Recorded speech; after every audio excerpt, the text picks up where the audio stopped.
going on, guys? Welcome to Outside the Brand. This is your AEW Dynamite post-show review for November 22nd, 2023. I'm your host, Phil, and of course, this is Outside the Brand. Thank you so much for joining me right here on your Wednesday evenings, wherever you may be. Honestly, it's almost going to be Thanksgiving Day, or, it's almost going to be 11 o'clock over here in the East Coast. But, guys, before we get into everything, happy Thanksgiving. We all appreciate you guys for doing what you do to support the channel over here on OTB. And we are very, very close to the weekend of Survivor Series. Survivor Series is obviously the Thanksgiving tradition of the WWE, but guys, we are here to talk AEW tonight because the Continental Classic Tournament started, and it was a star-studded night. It's a star-studded tournament. This tournament is absolutely going to be the best tournament that AEW has ever produced. I have no ifs, ands, or buts about it. This is going to be absolutely special. And tonight's AEW Dynamite not only kicked off with 3 great matches to start off this tournament, but stories progressed. We got a World Championship match already set for AEW Worlds End.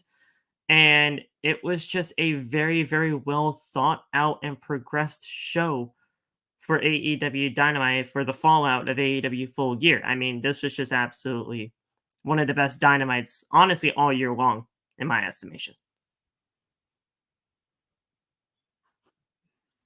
Absolutely.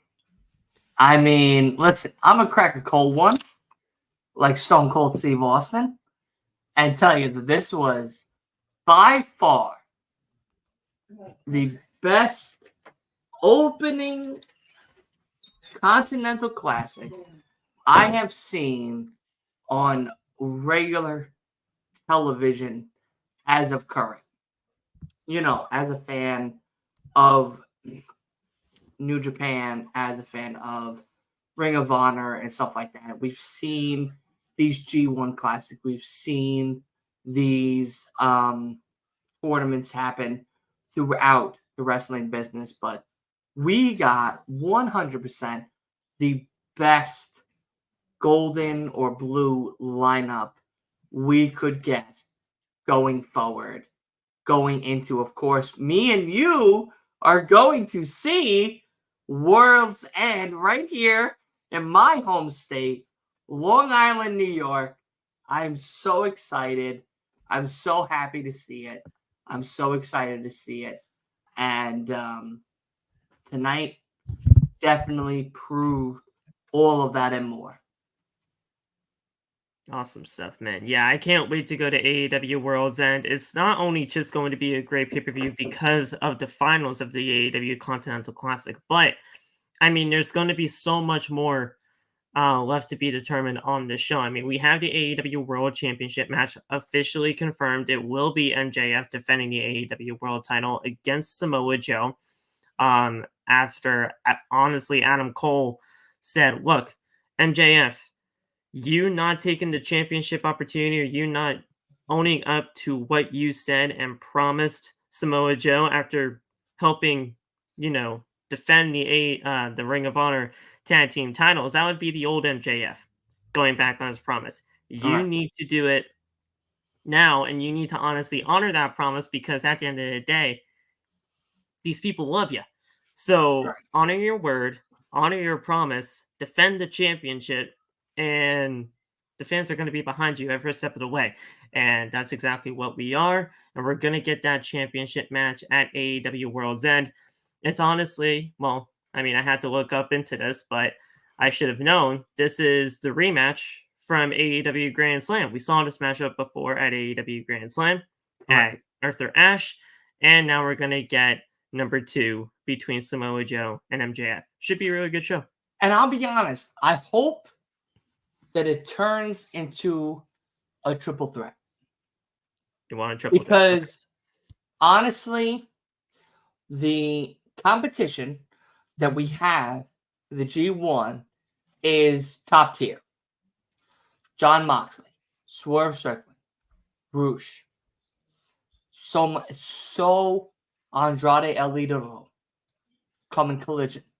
We have so many top-tier athletes that if we had to choose, I know you made a TikTok about it. I made a TikTok about it. Swerve seems to be the most consecutive answer with this G1 Classic. That if it is Swerve, Samoa Joe, and of course my next door neighbor, MJF, it just heightens the AEW Championship to that next level that MJF is trying to bring it to. Whether he loses it or not, it seems to me that we're on a path of a change. And I'm excited for that change of AEW champion. I'll be honest. Samoa Joe isn't the champion I believe is going to be that next of kin. I feel like at this stage of the game, with everything that is weighing against Swerve Strickland, he was probably the answer to the question we're at right now with this G1 Classic. And I feel like he is probably the answer to the next generational champion going into 2024.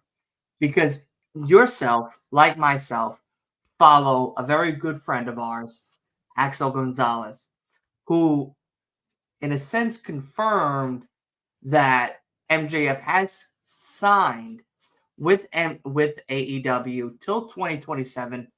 Let's say 2026. Just to be on the safe, let's say 2026. Whether or not he's champion till 2024, late 2024, we know the next champion we're excited for is Swerve Strickland. He has a feud with Keith Lee that we're waiting to see what the finish is. Oh yeah, Definitely. Yeah. That was never concluded. He has a feud with Hangman Page that we're waiting to see what the finish is. Now, mind you, Swerve is up 2-0. Yeah, but see, that's why I love him being in this tournament, because at the end of the day, if Hangman was going to win the match at Full Gear, mind you, I would have said, perfect. It's tied 1-1. We get these two in a steel cage or something like that. Correct. There you go. At AEW Worlds End, that would be a perfect bookend to the match. Now, he's up 2-0. So he really didn't need to do anything. He really didn't need to prove anything else to Hangman. So put him in a tournament like this, get him to that next level, and we can see Swerve as a world champion in 2024. He needs some gold around that waist. So 100%. I mean, it makes perfect sense that he's in this tournament. And I feel like where we're at right now with this Swerve Hangman moment is that, yes, Hangman is down 2-0. But Swerve's played that very personal card with Hangman. Coming to his house, giving his child the Prince Nana shirt, letting him know that he's watching. Now, maybe I'm the only one, Phil, to say this, but what if Hangman beats Swerve Strickland? If Swerve becomes the champion, Swerve wants this belt. Whether he will admit it or not, he wants this belt. This is the belt that is the creme de la creme of professional wrestling for AEW. This is the belt that signifies his sentiment that he is the best of the best of AEW. You take that away from Swerve Strickland. Now, what does he have? A feud with Keith Lee, a feud with Hangman Page, a feud for the AEW Championship. It heightens the AEW championship to a new level that MJF can't bring it to, because as of right now, MJF, listen, I love him. I'm a Long Islander. He's my next door neighbor. But he can't bring it to that next level that Hangman can bring it to, because he doesn't have the tension that comes with being AEW champion. Samoa Joe takes it. Samoa Joe takes it. Cole takes it. Cole takes it. Danielson takes it. Danielson takes it. There's no give back, in a sense, when it comes to this championship and where that next level is going to be. But with Hangman, there is. Because as much as we may say, well, Keith Lee and Swerve is nothing. There's nothing going on. There is something going on. We just haven't seen it yet.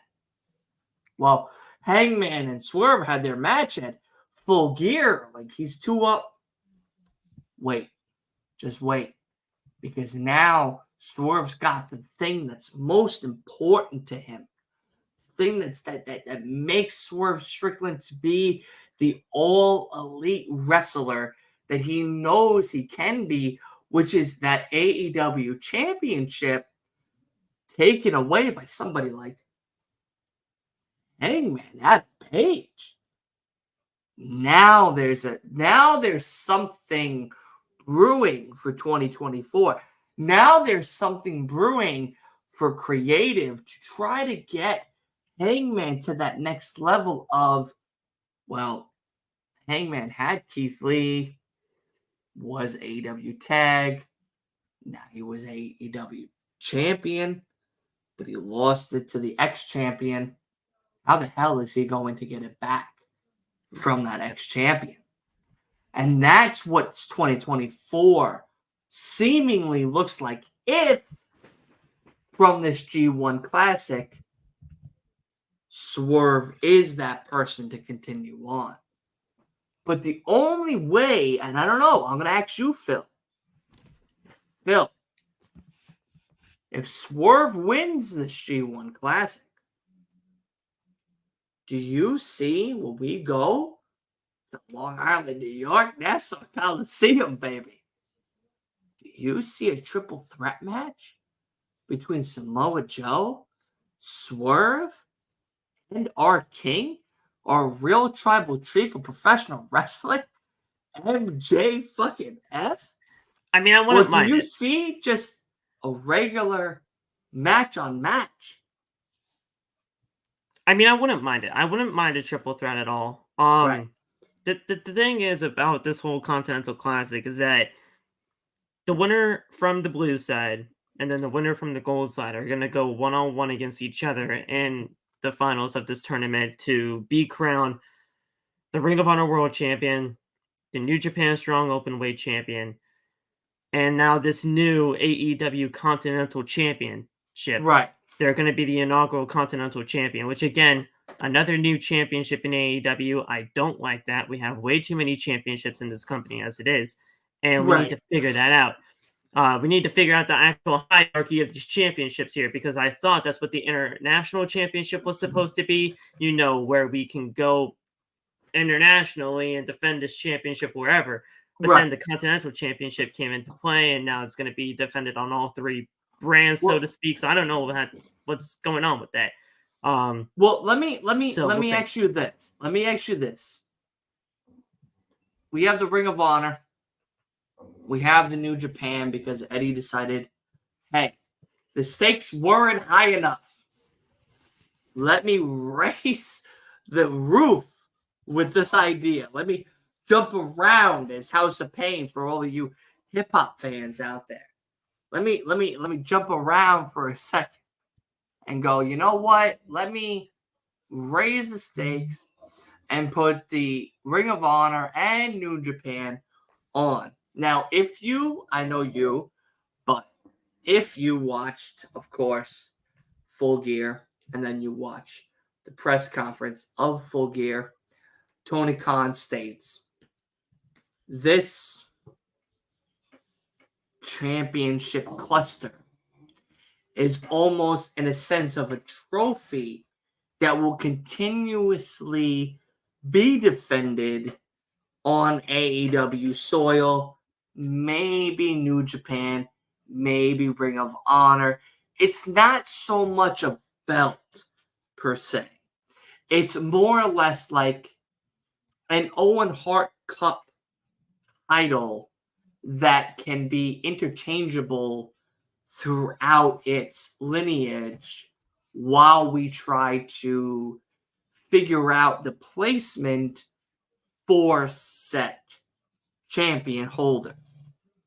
So my question to you is, even though Eddie put the Ring of Honor and New Japan Strong Style, and of course MJF, whether he wanted to or not, decided to put the AEW Championship on the line, do you feel that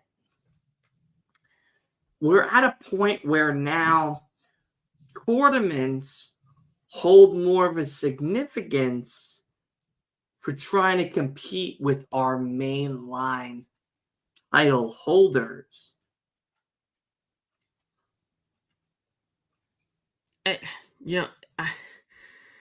I'm not even really too sure how to answer that question, because this tournament right here has been the tournament in AEW that I've been wanting for quite some time. Correct. We all want it.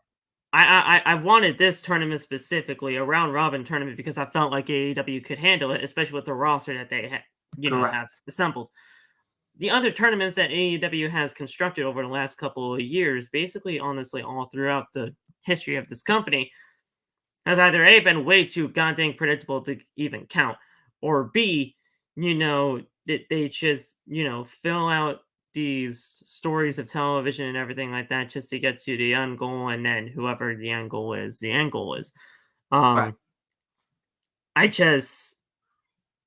this tournament right here, the 2 championships and then the added Continental Championship or the trophy or whatever, I personally would have just given the winner of this tournament a number one contendership to the AEW World Title at All In.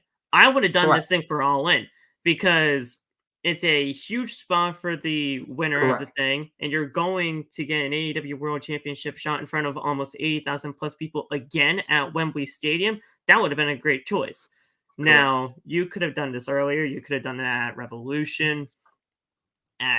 You could have done the winner of this thing to get a shot at the championship at World's End, but they decided to go Samoa Joe here. I'm fine with whatever they really have going on here. I just want to know the actual mechanisms and the hierarchy of these titles.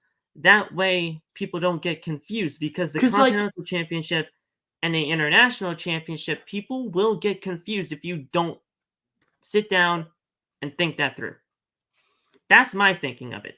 No, and I think that's thinking is probably the best thinking for people that are trying to come into AEW as a new fan. Mind you, Phil, yourself, myself, we've been watching wrestling for, let's say, 10 plus years. 20 plus years. Okay? AEW, being 4 years new, has decided to develop a tournament that showcases not only Ring of Honor, but New Japan on American soil. Mix that with what they're doing on AEW with their AEW champion, becomes this messy situation. If I was Tony Khan, I'm not. I'm Dylan. I'm from Last Week in Wrestling Podcast. I know nothing. But if I was Tony Khan, I would create a tournament-style battle, kind of like what you said, where throughout the next 3 to 4 months, we have the top superstar athletes of both the men's, the women's, and the tag team divisions suffice and battle for a number one contention spot at All In. Where now we have, let's say 75,000. We won't say 80, we won't say 90. We'll say 75,000. 75,000 watching fat battle for a number one contention spot at All Out or Full Gear for the tag team, the trios, the AEW men's, the AEW women's championship titles to then cross-generate ourselves into the next year going forward. The tournament itself that we're in, as much excitement as it brings for AEW, like you said, we have a roster that's so extensive, that there's many men and women that aren't even getting a look in regular television time. They're getting a look on the tape time, ROH time. Look at Ronda Rousey. We're getting match is going to be happening tomorrow, right? If I'm not mistaken. Like Final Battle, but we're not going to see anything exciting until Revolution, which is in March. So we're going to go 2 months without excitement, without gripping content, without a storyline that's going to grapple the new fan of this product, the fan of the sports entertainment business until late February, which is too long. Yeah. But this G1 Classic makes sense in an extent. But the longevity of it is too short to get the new fan. And because of that, it could hurt this G1 tournament. Come Revolution. Come All In. Come Full Gear. Come Worlds End, which is a lot closer than all of the others. Because if, let's say, whoever wins from either the gold or the blue team comes to World Ends, let's say fights for the final position. Let's for shits and giggles, Bill. Let's say it's Bryan Danielson versus Swerve Strickland. Let's say Swerve wins in Long Island, New York. Well, we were there. I'm gonna be tweeting you, bro. Did you watch that shit? Unbelievable. I can't believe it. I can't believe I just watched that shit. But the main event and that 5-hour plus fucking pay-per-view that that I know we're gonna have to sit through. We're gonna be in for a long night, but I'm excited. Long night, my guy. Yeah. But like I know, we're gonna be sitting there. We're gonna go, okay, but Samoa Joe is supposed to also fight for this AEW championship. So now what? Well, what happens if Tony goes, we're making it a triple threat? Ring of Honor, New Japan, and AEW. All the one belt.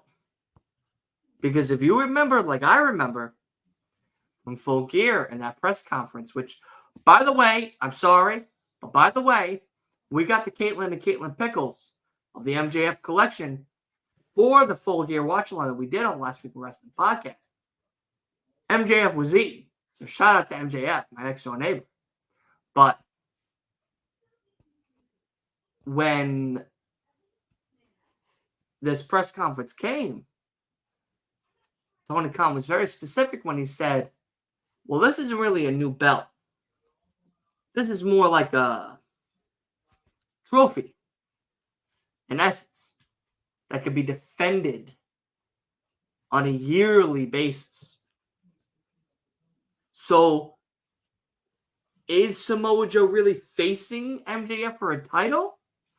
Or is Samoa Joe facing a trophy at the end of it?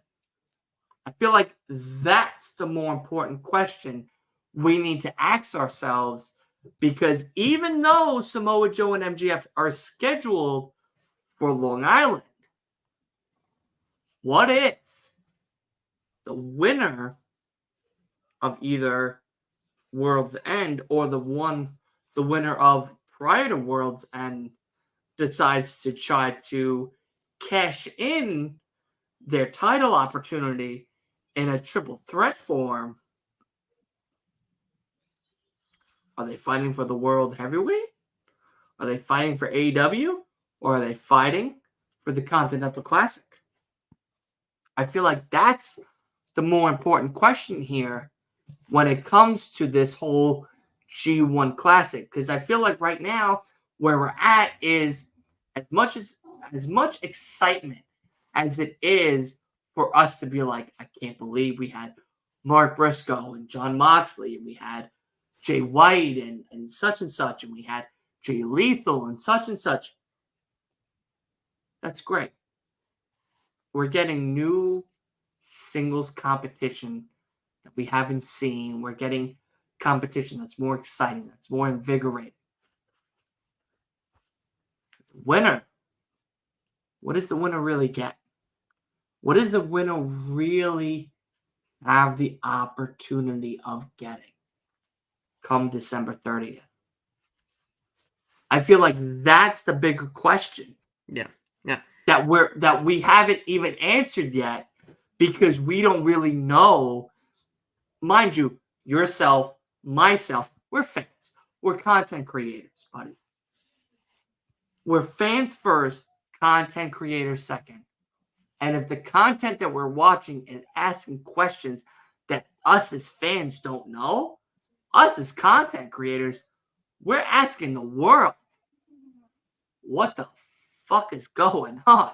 And we have the right to ask, because at the end of the day, we're trying to just figure this out. I mean, like, Correct. if you want to, like, let's say this whole thing, like, if the Continental Classic was for this, trophy or whatever about this whole Continental Championship, if they were able to cash in this trophy / belt or whatever you really want to, give the prop as to the winner, if they were able to cash that in for an AEW World Championship opportunity, then boom, I would have been perfectly fine with that, because you can cash that in anytime you want or whenever. Correct. When the opportunity is right. Make it almost like a Presented money itself. in the bank type of situation. Exactly. So, like, if you wanted to do that, then that's perfectly fine. I would be perfectly fine with that, and you can get that going squared away. You can cash it in for that main event, for that triple threat, like you say, or, save that shit down the line. I'm perfectly fine with that, but if that is the case, they gotta allow that to be told. Correct. And if they are, continuing on to, let's just say, well, because the championship was put in a black bag, and we still haven't seen the actual reveal of it yet. They didn't put it on the broadcast, and they didn't do it for Dynamite tonight. They're most likely going to save that for World's End, which is perfectly fine with me. Listen, we're going. Yeah, Me and you, we're going. So it don't matter. We're gonna see the belt regardless. But at the end of the day, if you are going to be able to cash that in for a shot, tell us that when the opportunity is right, when the time is right, and then I'll be squared away. That's all good. I'll be honest. I feel like, and I'll be the only one to say this, and I'm willing to die on this hill, Phil. I really am. I'm a man that's willing to die on the hills that he creates. the best way going into 2024 is to make this a triple threat match with the winner of the Continental Classic, Samoa Joe, and MJF. Because there's two ways you can go about this. If you want MJF to retain, us Long Islanders, us New Yorkers, listen, the next morning, we're getting extra smear on the cream cheese. We're getting bagels out the yin yang. We're celebrating. They're bringing in the New Year with MJF as champion. Exactly. Exactly. Yeah. But creative. Because mind you, as a fan of this product, I want everybody to realize that as a fan of this product, I look at more of the creative side than what's best for business. And what's best for business always doesn't really add to what's best for business. And that goes for WWE and AEW. But I know we're talking about AEW right now, so we'll stick with AEW. But as much as I want my tribal chief, my king of the kings, champion, to be champion till 2027, 2028, whatever. What's best for business is a change. And what's best for business? The change to be done correctly. If MJF loses on Long Island, it's going to be one of those holy fucking shit moments. But it needed to happen if it's the right person. Right. Samoa Joe is not that right person. And let me tell you why. Samoa Joe has reigned in the Ring of Honor Championship for so long that he needed to vacate it. Samoa Joe is a champion of champions that MJF, in a sense, idolizes and wants to be because of his intensity that we don't need. But if you want to propel the business into that next generation, Swerve is your person. Yeah. Because Swerve can do not only feuds into the highest caliber, but matches to the same length. Right, yeah. And if you are going to tell me, no, you're wrong. You don't know what the fuck you're talking about. You're not watching the product. As LA Knight would say, no. I watch the product. I study the product. I study both WWE and AEW, and I'm looking. Fucking binoculars on, Phil. Binoculars. I'm looking. And I'm telling you now, Swerve is your person in 2024. Because he already has two feuds that's so exciting to see. That if one of them wants to go after the AEW championship, one being an ex-AEW champion, you need to put Swerve in the driver's seat. And I don't think MJF would be mad at it, creatively wise. Personally, yeah, maybe. Everybody doesn't want to be a loser. Everybody doesn't want to lose the belt. Everybody doesn't want to be second string, third string. I get that.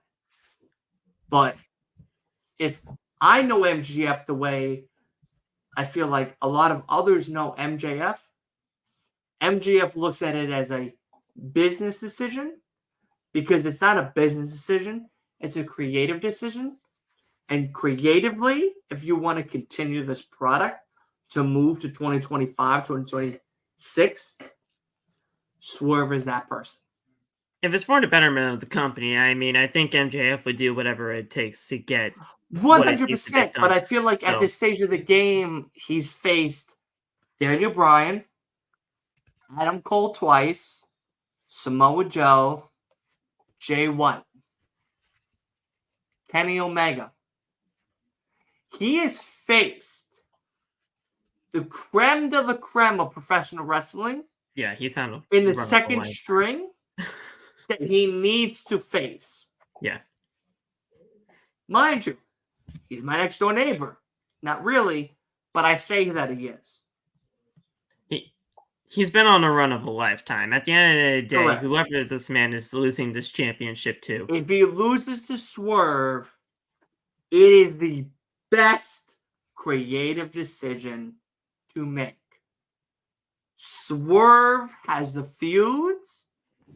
Swerve has the backup. Swerve has the stories. Swerve is that next person. It's not Daniel Bryan. It's not Jon Moxley. It's not Samoa Joe. It's not. You know it like I know it. It's not. It's not. The only other person I would put in contention of him, winning the championship from MJF is the man that was sitting next to him tonight, and that would have been Adam Cole. The whole thing. No. The only thing that I would say about that is because this whole thing is with the devil. The devil right there was sitting right next to him. I am telling you. I'll be honest. No. Phil, I'm so happy you brought this subject up. I really am. And I love you to death. If Adam Cole is the devil, right? Let's say he is the guy that's wearing the mask. Let's say he's the guy with the kingdom, with Bobby Fish even attacking everybody.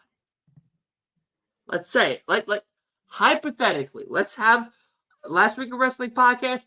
We love the fantasy book. You now join the fantasy booking team. Let's fantasy book for a second. I tell you now, if we decided to fantasy book, Adam Cole being the devil, 100% would be the left turn of a lifetime. But, and I know I might get a lot of heat for what I'm about to say. If it's CM Punk. Oh, gosh, yeah. I want every person to stand and cheer. Because as much as we may not like Punk because he doesn't play with others, he doesn't yada, yada, yada. If it's Punk, it's behind that mask. And you're not standing and cheering, you're not a fan. You're not a fan. And I'll be honest with you, Phil. I love you to death. I get it. Phil, I get it. If it's not Punk, it doesn't make a big impact. I get it. And you're not the only person that has told me this. You are not the only person that has told me that it could be CM Punk. Now, I already promised myself. I don't like him. I don't like the guy. I don't like Phil. I don't like the guy. Yeah. Like, I genuinely do not like this man. To the toenails of my body, Phil. I don't like the guy. Yeah. But I tell you now, if he rips off that mask in Long Island while we're there, the roof is going to be. I'm going, Phil. I'm going. No, you're not the only person that has possibly brought up the fact that it could be CM Punk. Now, I already promised myself, and I already promised the stream, and I already promised the viewers of, the OTB Discord and everything like that, is that if this person is CM Punk that's behind the mask of the devil all along, I am coming onto this podcast naked from the waist up. I'm having no shirt. I'm having no shirt on for the whole show. Now, I might have to join that podcast. Now, I don't think that's gonna happen. You guys are not gonna see me shirtless because I don't think it's CM Punk. But but at the end of the day, I don't know Connecticut plays like New York like that. Hey yo! At the end of the day, this devil thing, it is honestly one of the most, if not the most intriguing thing going on AEW TV right now, other than the whole Christian Cage and Adam Copeland thing, which we will get into later on. Can I ask you a question? That was awesome. Go ahead. Can I ask you a question? Go ahead.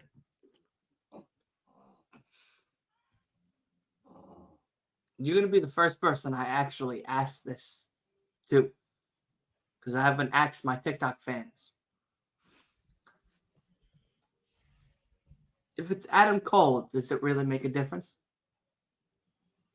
Why? Well, if it's Adam Cole as the devil, I think... No. I want you to really think about this. If Adam Cole is the devil, does it really make an impact compared to Punk? Does it? Listen, and I know a lot of us are NXT fans. We watched the Undisputed Era. We've seen Roderick Strong. We've seen Adam Cole. We've seen the matches. We've seen the moments. We've seen Bobby Fish. I get that. I truly understand what you're saying. But I want you to ponder just for a minute, 60 seconds. If it's Adam Cole, everything Adam Cole has done, does it really make an impact if it's not Punk? Creatively. I want you to think creatively. I don't want you to think as a fan. I don't want you to think as a Mark. I don't want you to think as a friend of AEW. I want you to sit in the section that I'm sitting in. The business section of creative that I'm sitting in. Does it really make a difference if it's Cole instead of Punk? Does it truly make a difference? With everything that has been going on right now on AEW TV, with everything that has been going on between Adam Cole and MJF, would the devil being CM Punk mean more or have more of an impact than Adam Cole?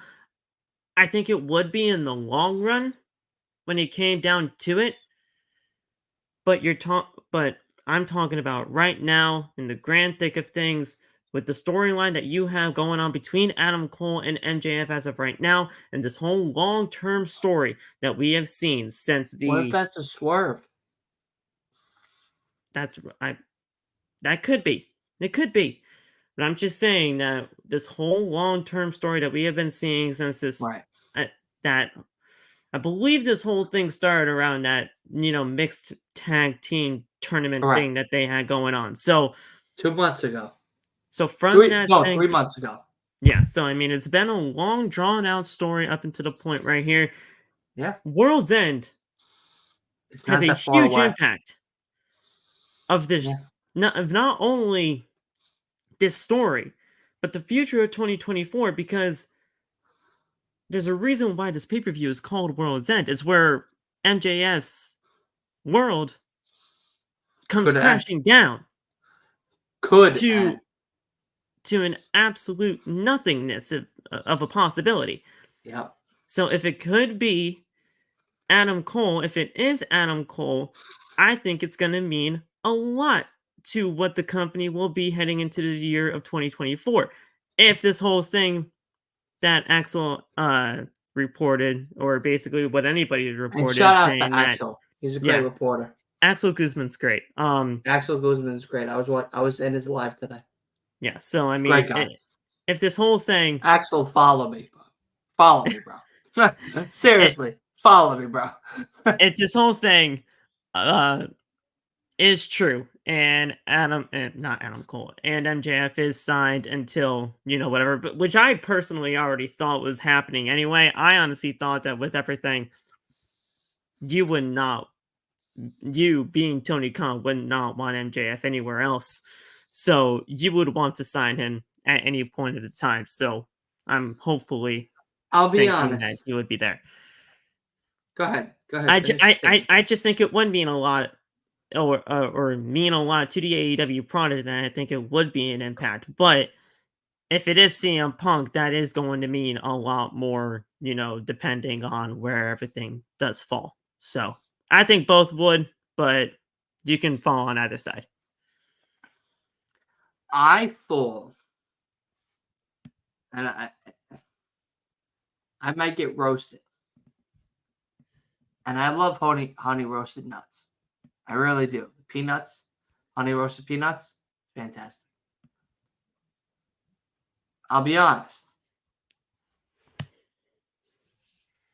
If it's Adam Cole, it doesn't make much of an impact. It doesn't. I don't mind that take. I don't. It doesn't. And here's the reason for it. Let me elaborate for those who are just tuning in and who may watch this later on. With Adam Cole being so close to MJF, it's the easiest choice of being the devil. If you want the devil to have a significance, you need the devil to be someone that is so far apart from the person that is such a key leg to the table of AEW that when he strikes, he puts a dent into that table. He almost takes out, if not, takes out 2 legs of the table when he strikes. And if that's the case, Adam Cole won't do it. Now, mind you, Adam Cole is 100% a legend, great wrestler, etc. Same with Roderick Strong. When I first found out about Roderick Strong was because of AEW. I did not watch the Black and Gold NXT. And to be honest, I should be ashamed that I didn't watch the Black and Gold NXT. But as a fan, Roderick Strong has impressed me immensely. Adam Cole has impressed me immensely. But they have impressed me so immensely that if they were the devil, it would ruin their character as what they're trying to be. With Punk and Perry at that incident at All In, right? Let's listen. I know everybody wraps their sandwiches up in aluminum foil when they go to work. So let's put our aluminum foil hats on for a second. Aliens are real anyway. So let's play the game. If I'm happy you're smiling on that one. That was good. If it's Punk, it makes the most sense. Him and Jack Perry had a moment behind stage in the back of the building that Tony Khan felt scared for his life. Yeah. No police report. TMZ did not report it. People Magazine did not report it. There was no report to state except for the wrestling fans and community. Right? Jack Perry was suspended indefinitely. Okay. TMZ didn't pick that up. Now, mind you, TMZ picked up his father's passing, but he didn't pick up that his son was suspended indefinitely? Come on. So, if let's say CM Punk was left to his own devices in London and had to find his way back and try to choke out Tony Khan like Homer Simpson did to Bart Simpson. Yeah. Okay. We would be talking about this in TMZ and People Magazine and a whole bunch of other public magazines. But none of that stated any of that. Now, mind you, my regular day job is servicing a lot of these big stores. So I see all the magazine. I didn't see anything. I could also be blind, but I'll say that I didn't see anything. I didn't hear anything. I didn't see anything. So if you don't hear anything, you don't see anything, something tells me that maybe, just maybe, this was a really good story. Because like Punk said in ROH, the greatest trick the devil ever pulled I was is hoping you were going to bring that up. that he never existed. Yeah.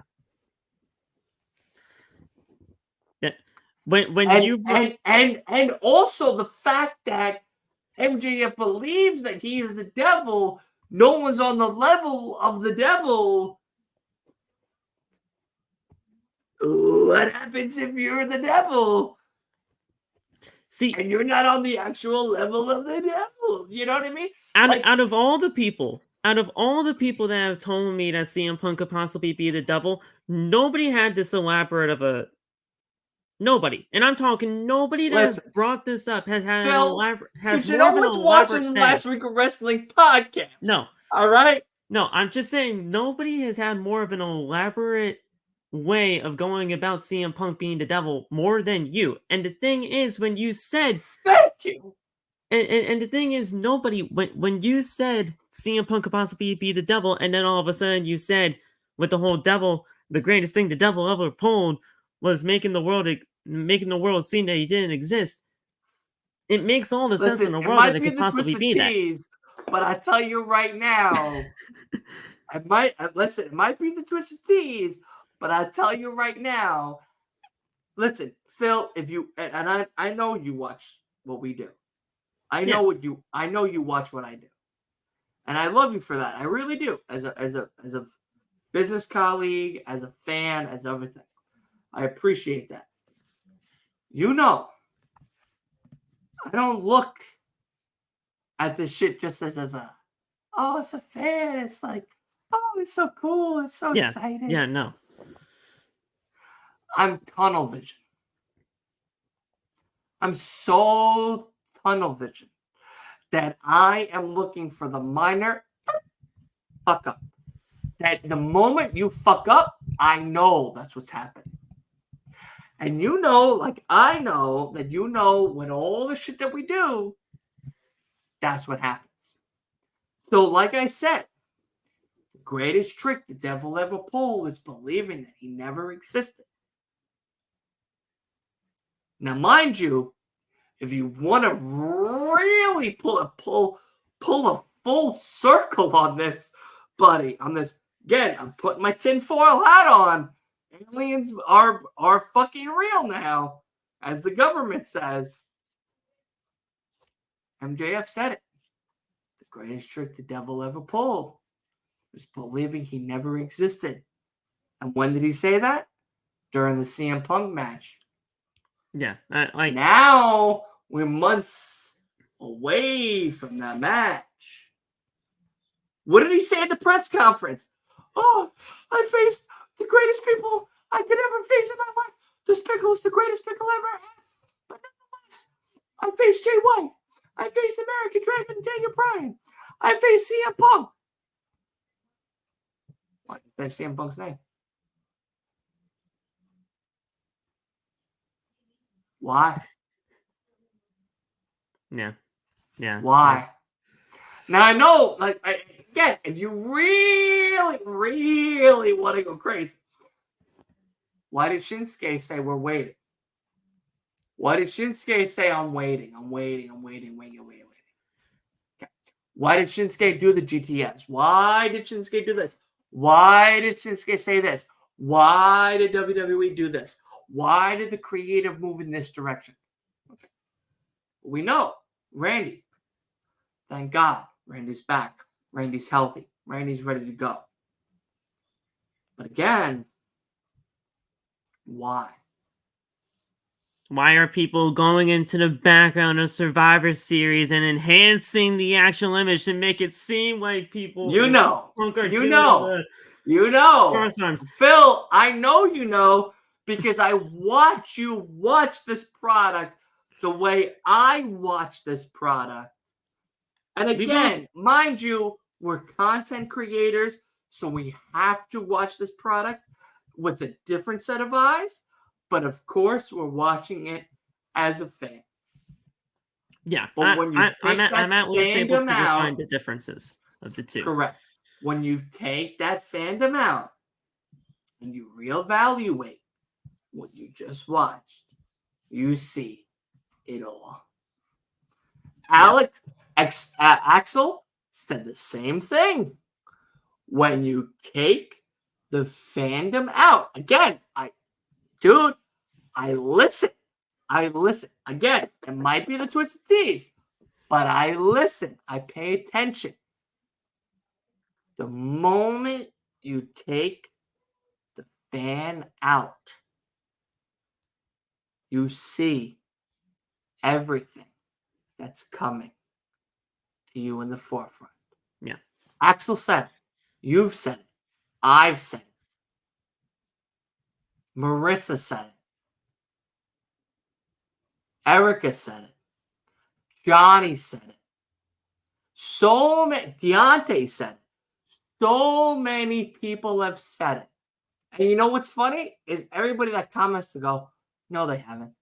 Yes, they have. Yes, they have. Yeah. So. Regardless, I think it's going to be absolutely an amazing time over there in Worlds End. 100%. We're going to be getting that double conclusion or reveal, or at some point, whatever happens, and it's going to be great. But let's go over the show. Yes, please. I'm sorry. I'm going crazy. No. This is honestly a really, really good discussion over the hour. Yeah. But yeah, let's go over to 12. Let's go over to 12. Let's figure this out, and then we'll go through a little bit of a quicker dissection of Dynamite tonight. But at the end of the day, I thought this was a great conversation. And at the end of the day, World's End at the end of December, we'll be there. We're gonna have a great time. I can't wait to see you live. Before we ask this, quick question: how tall are you? About 6 foot. Shit. Okay. Yep. Yeah. You're a foot taller than me. I'm a tall fucker. You know what I mean? Like, okay, I'm a tall fucker. You're about a foot taller than me. Fucker. That's all right. I'm a fat fucker, but I'm a tall fucker. You know what I mean? You're about a foot taller than me. Regardless, that's fine.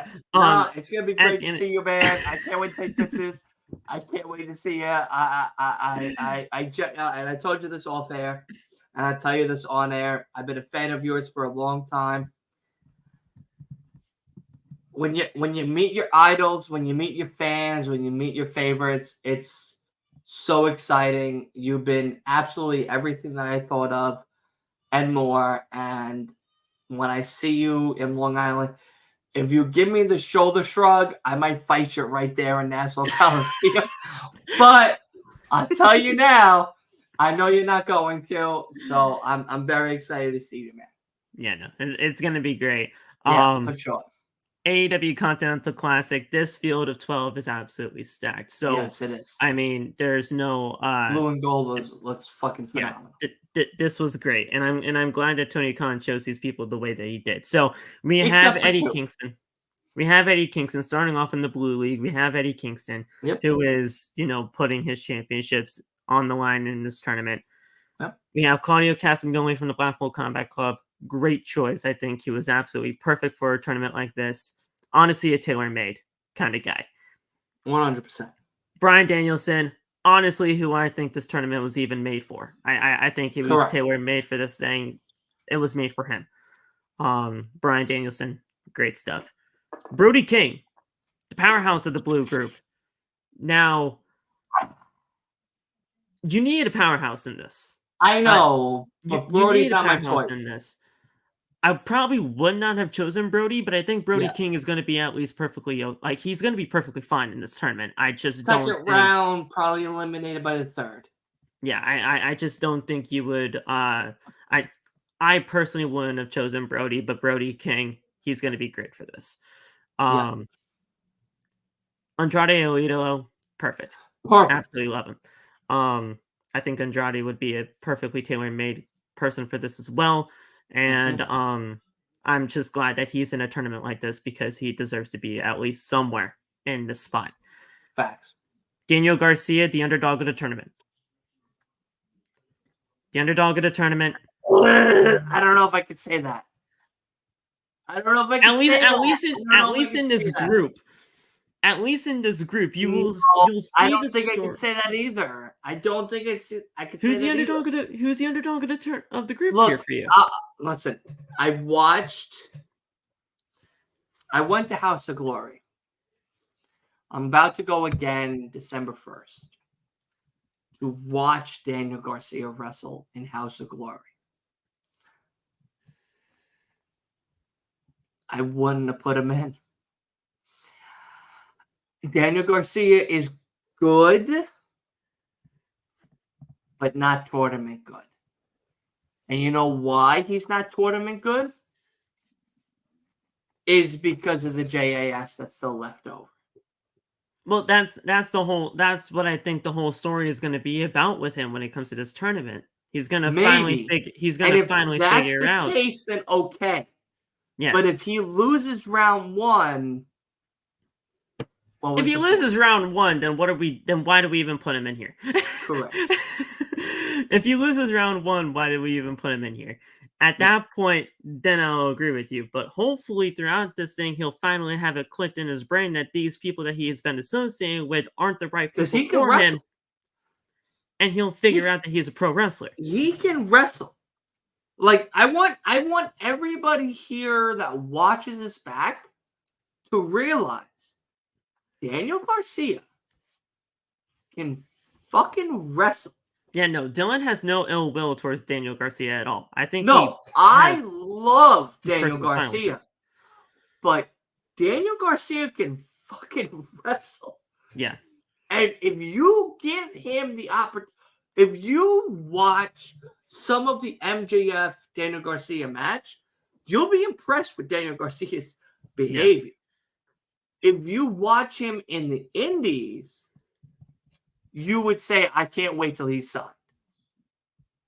It's a fact. Like, I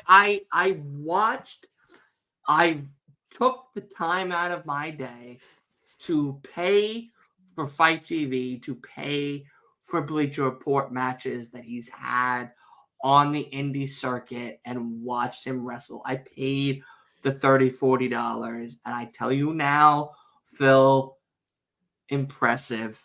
Yeah. I'm not that shocked that he's signed to AEW. But what I am more shocked about is that they threw him in the mix with JAS. Yeah. The whole JAS thing, it was okay for him at the start, but then all of a sudden where things kind of got a little bit derailed and everything like that, then we're like, all right, we need to get this guy away from him.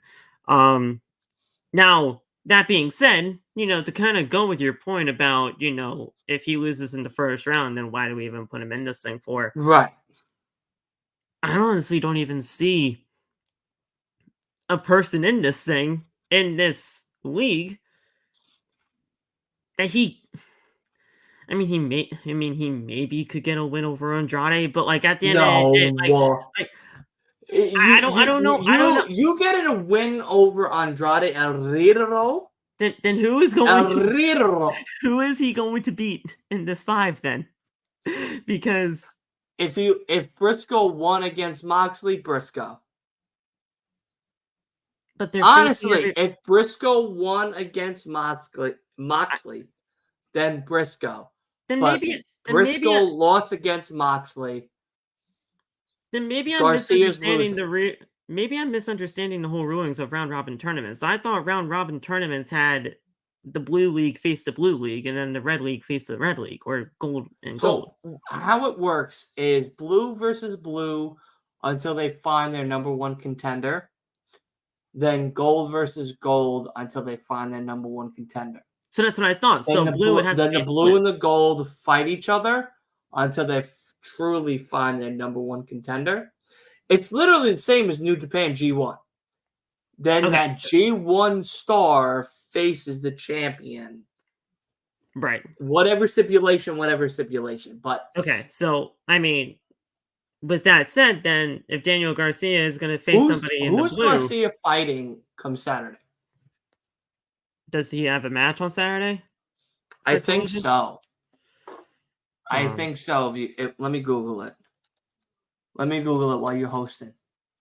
Okay, so I mean, like, look, I'm perfectly, fine with him having a match on, Collision if that is the case.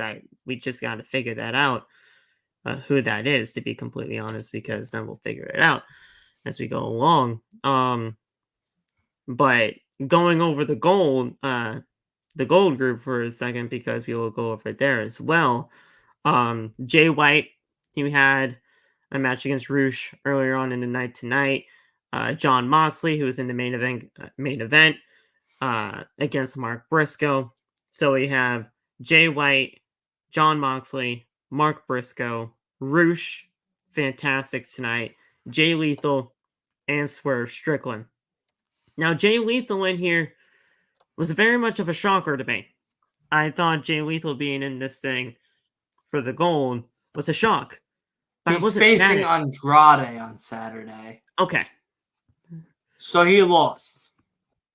Yeah. The only way he wins is if Miro comes in. And there's no outside interference at all. So that can't happen. So that's that for Garcia. Nope. There is no outside interference for any of these matches whatsoever. Even for the finals. I'll be right back though. I just gotta use the restroom real quick. I apologize. Yeah. But let me go real quick. Let me come right back. But yeah, no. Garcia, Andrade, Saturday. Andrade's winning. Yeah, Andrade's winning. There's no. I would be. And that's during Survivor Series, by the way.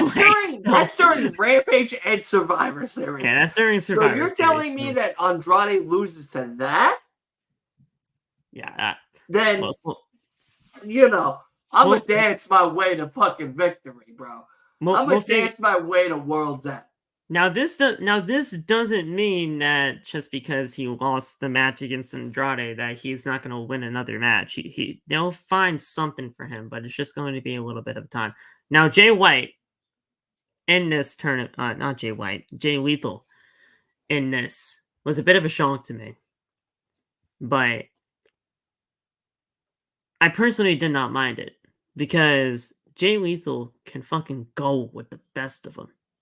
I think Jay Lethal is absolutely one of the best superstars that they have on that roster. He's just not really shown all that much. Jay Lethal is great. And he showed why he was great tonight in his match against Swerve. I thought their matchup tonight was absolutely fantastic. And that kicked off AEW Dynamite tonight. So like I said, Jay Lethal was a bit of a surprise, but I was fine with it. As long as it was not Jeff Jarrett, I was going to be perfectly fine with anybody with anybody in there. So I'm glad they chose Jay Lethal instead of Jeff Jarrett, but that's just me. I just don't care about Jeff Jarrett, but Jay Lethal. Apologize for that. No problem.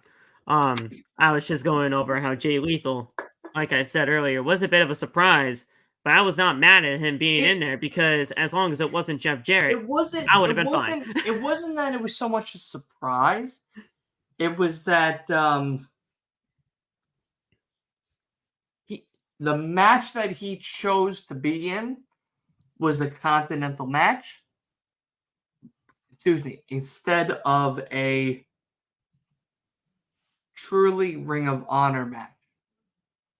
Like, I figured that Jay Lethal was going to be in Final Battle, facing Eddie Kingston, until Eddie Kingston decided, hey guys, I want to raise the stakes for this Continental Classic to have not only the Ring of Honor belt and the AEW belt, but the New Japan Openweight belt. Yeah. And I'm like, what? What? What are you talking about? Why would you do that? There's no need for that. Do you watch Ring of Honor, like, weekly, or were you just thinking it was going to happen? Highlights. Okay, so the highlights. And I'll be honest, if you want to talk about Ring of Honor for a brief moment, I don't know how you feel about this. I don't watch it, so it's going to be up to you to carry that. I'm going to tell you this right now. Ronda Rousey isn't the answer. Oh, no. She's not going to carry that brand over the edge. And here's the reason. 2019, as she was WWE Champion, bashed the company. 2020, bashed the company. Wrestled 3 different ladies. Injured 3 different ladies. Yeah. Promo skills, garbage. Yeah, no, she look, I understand that. That she loves wrestling. She loves it. If she didn't love it, she wouldn't be doing it. I respect that in the most excited way I could expect someone loving wrestling. Yeah. But if she were to come out, I forgot who said it on TikTok, but whoever, and what I'm about to describe, whoever you are, if you're listening to this, and if you don't, you need to listen to Phil, because Outside the Brand is a fucking fire show. I don't know who said it, but whoever said it said that the quote was, if I join Ring of Honor, let me try to say, I'm trying to figure it out. In layman's terms, if I join Ring of Honor, I'm only pleasing myself. I'm not pleasing the business in a creative aspect. And I respected that as an answer from Ronda Rousey, because she realized that she wasn't going to propel the company to that next level that AEW hasn't done yet. Yeah. Now, mind you, I know this is a side tangent, and I apologize, Phil. Nope, but Ring of Honor could have been on CW 2022.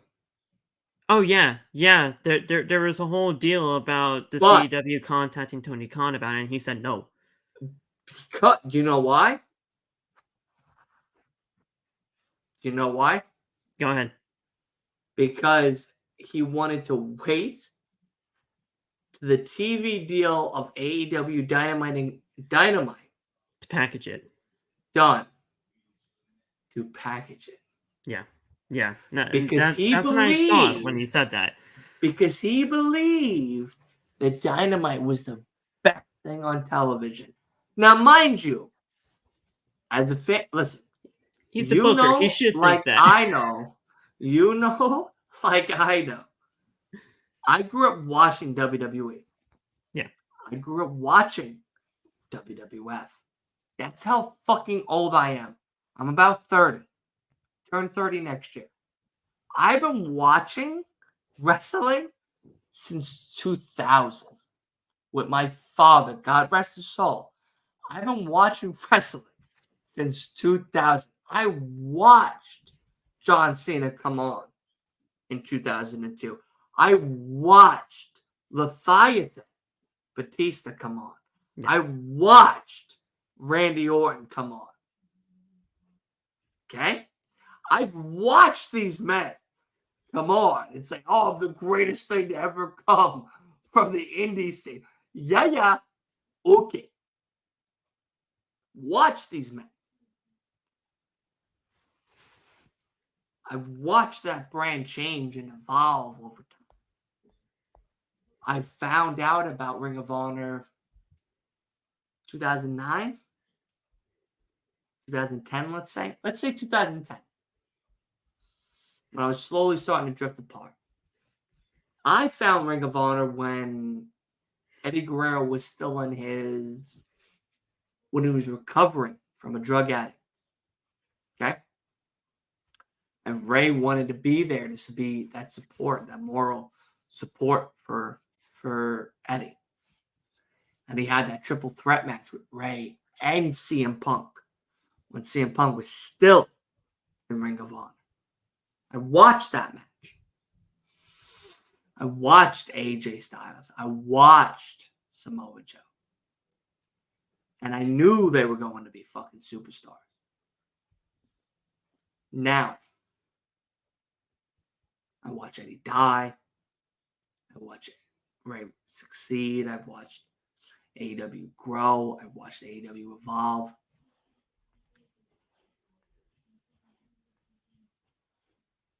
If you're going to say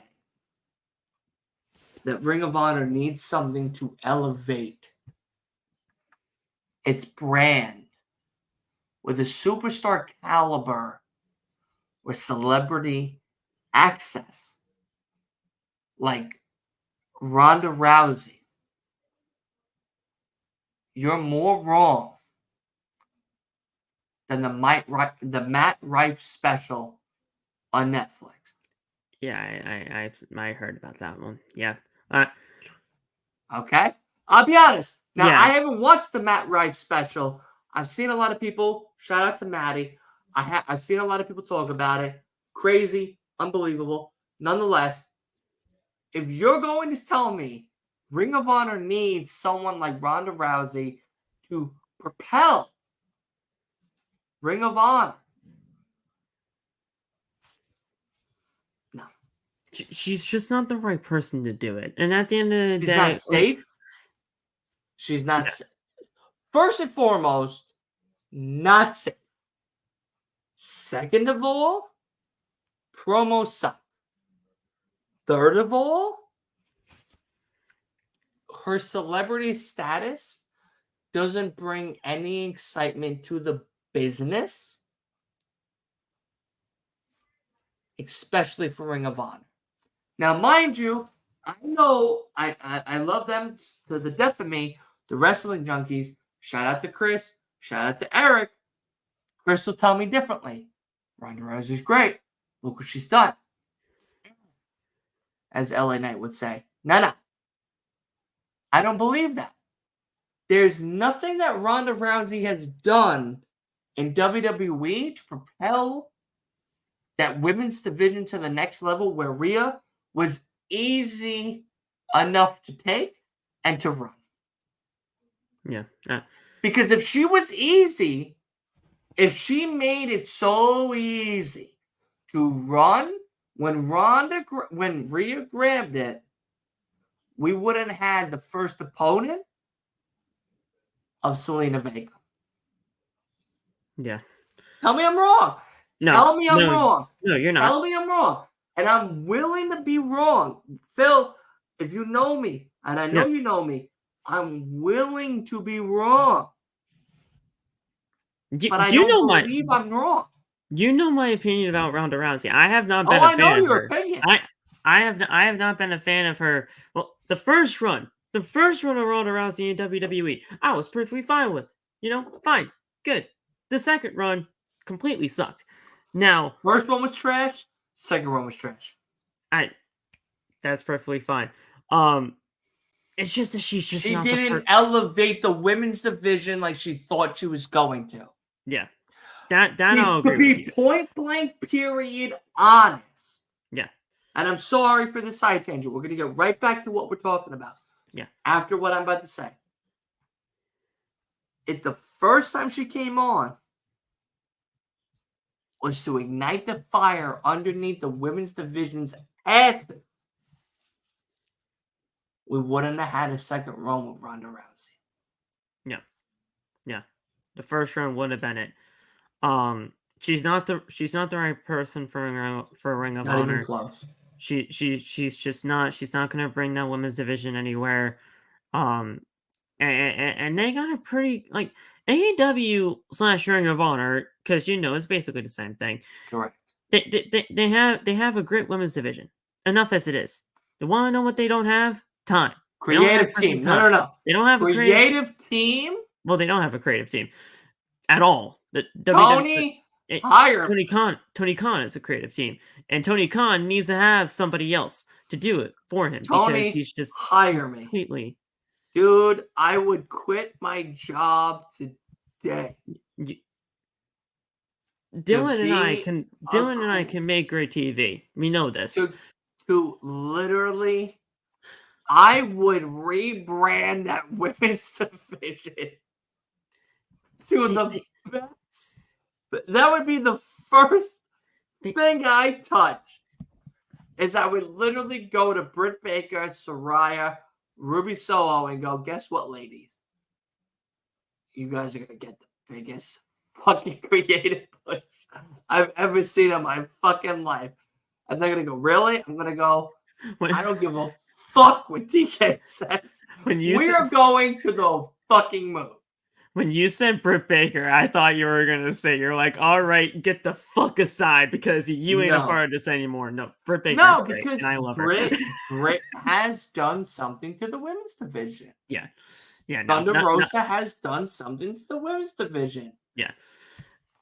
Jamie Hayter done something to the women's division. I miss her immensely. I miss her immensely. Women's division, miss her. They need, but we can still have both sets of women. Yeah, so. I mean, look, Ring of Honor.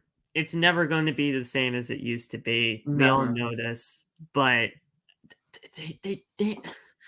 The sad part is they actually have something. They actually could have something if they actually wanted to do something right and get something right with it. But they just put other assets in the other places, and it's all wrong. But I feel Ronda like Rousey, Tony is so set on trying to beat the WWE,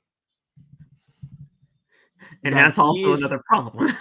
That he is willing to risk the things that he has already, to make it happen. Look, and that's the saddest part. Yeah. I would tell him that day one. Tony Khan, his antics, I don't give. Well, I do give a shit about it. We have to, unfortunately. I have to because it's basically what we do here. But I try to not give in to those social media trolls that go over the attentionness of what he does over a day-to-day basis, because I'm just not. That's not good for my mental. So I stay away from that shit. Correct. The antics and everything like that, I try to stay the fuck away. The business side of things for Tony Khan, I know nobody gives a shit about. I know people don't care. Can we be honest? I personally think he's a good businessman at the end of the day. He just handles things the wrong way. No, he's not. He just handles things the wrong way. And if you handle things right, you wouldn't actually be looking things at the right way. Phil, I love you to death. I really do. I follow your content. I watch your content. I'm a genuine fan of what you do at Outside the Brand. But unfortunately, you're wrong on this one. And I love you to death, but you're wrong on this one.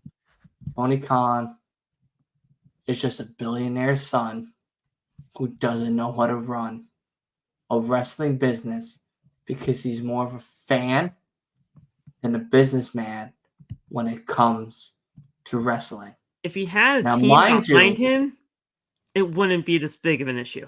Now, mind you, if this was a automotive business or whatever he was doing prior, he'd be running this shit success story. But because he doesn't have a team, and Phil, that is the biggest, it's the biggest Achilles heel of Tony Khan is that he doesn't have a team.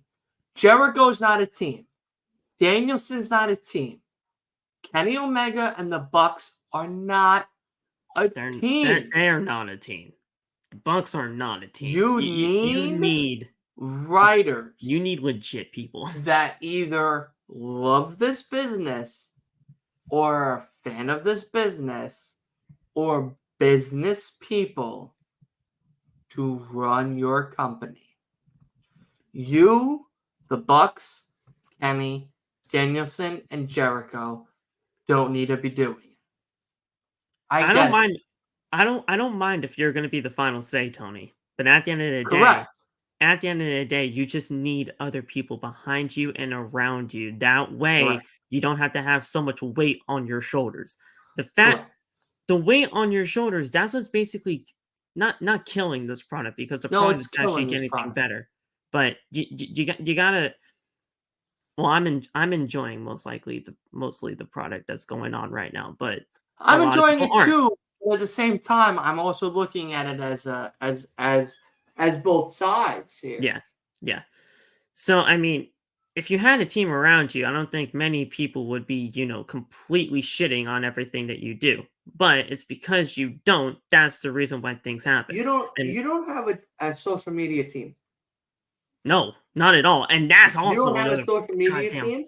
You don't have a writer. You don't have a publicist. You don't have writers. You don't have a staff. You don't have a set schedule. You don't have a set creative. You don't have a set direction. And you don't have a set titles. You got all these people with titles.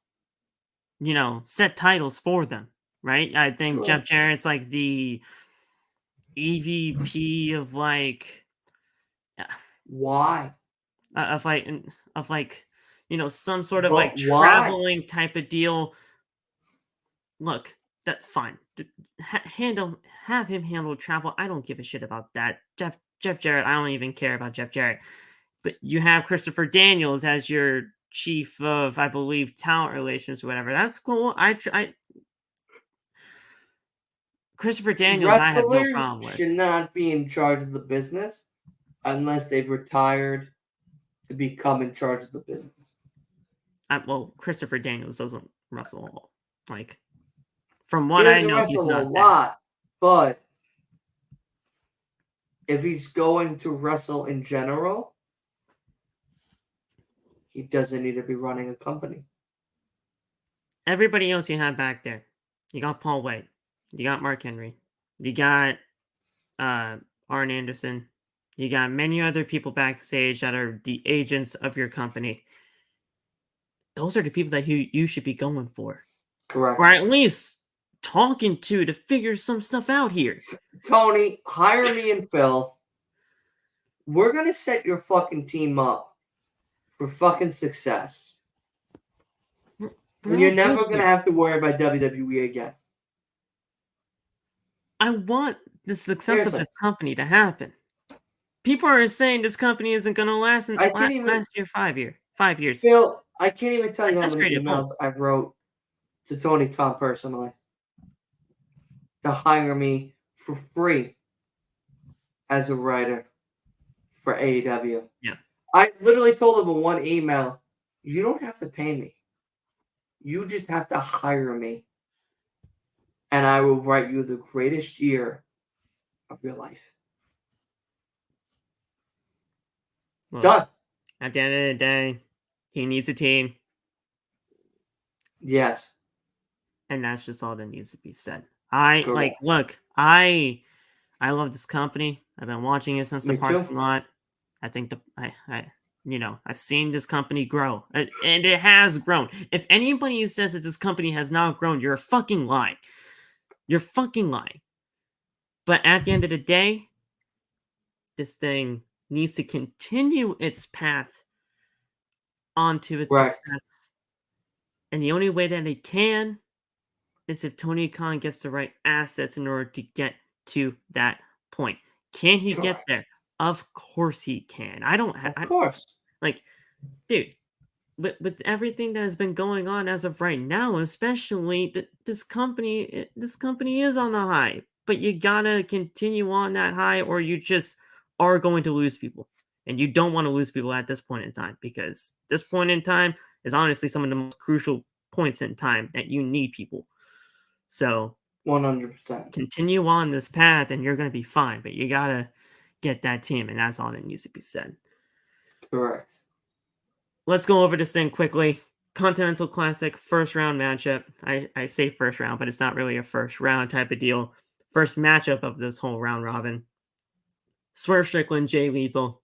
I thought this was a great kickoff of the show. I thought this was perfect. Swerve Strickland getting the win here, adding 3 points to his total. Really, really good stuff here. And Swerve Strickland getting the win after that hellacious death match at Full Gear. It's amazing to even see him stand in the first place after everything that he went through at Full Gear. But Swerve Strickland, right call, right decision, 3 points to him. Awesome opening match to kick off the show. Yes. Yeah. That's it. No. Yes, perfect. absolutely. I think this is the best way to start the show. Generally speaking, Swerve is that after coming off of that Hangman match this past Saturday, him coming off of that win just proves that he is AEW championship material by far. I honestly, I feel like the first 2 Hangman matches that he's had also prove that as well. Yeah. But if this is the way that he's going to prove it, then fuck it. Yes. So there you go. 3 points right there for him. And he easy 3. And he'll get and he'll go on technically to the next round per se. Whoever he faces next in his next block Dynamite will be great. Backstage we saw Renee talking to Orange Cassidy, Hook, and Katsuyori Shibata, but Orange Cassidy is cut off from making his announcement by Wheeler Yuta, who calls out all 3 men ahead of his upcoming Pure Rules match that is going to be happening on Ring of Honor. And this segment ends. Basic. Did you see it already? Did it happen? Yeah. We watched it. We watched it live, and honestly, I thought the show was just going to be about the Continental Classic. Yeah. I didn't expect 6-man tags, 2-man tags, none of that. Yeah. Toni Storm's acceptance speech. I was just like, all I cared about was the Continental Classic. Yeah. I didn't care about anything else. Don't get me wrong, Continental, the acceptance speech for Toni Storm, great. I think Toni Storm has been absolutely killing it in this role. I love her new character. And I'll be honest, she needs to defend it at World's End. Oh yeah, I would hope that she defends the championship at World's End. Yeah, she needs to defend it at World's End to prove that she is truly a champion, and excuse me, I would say this, that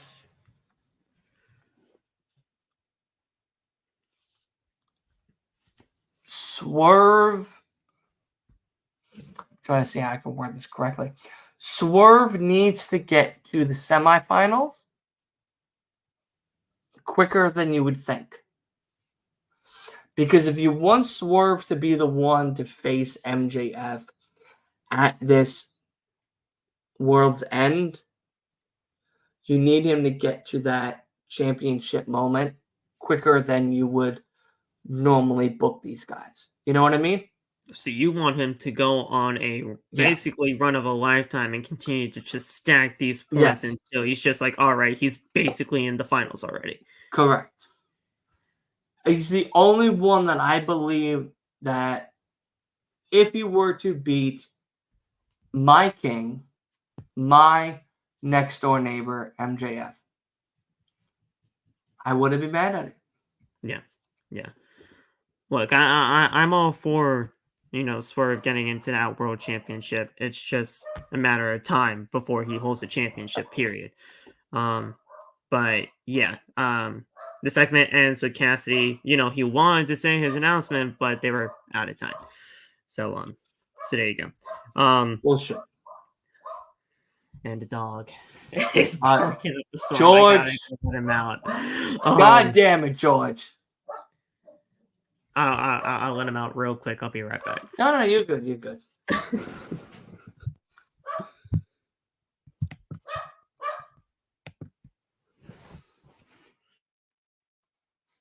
Look at this motherfucker with the profile picture. That's funny. That's a funny profile picture. Now, I feel like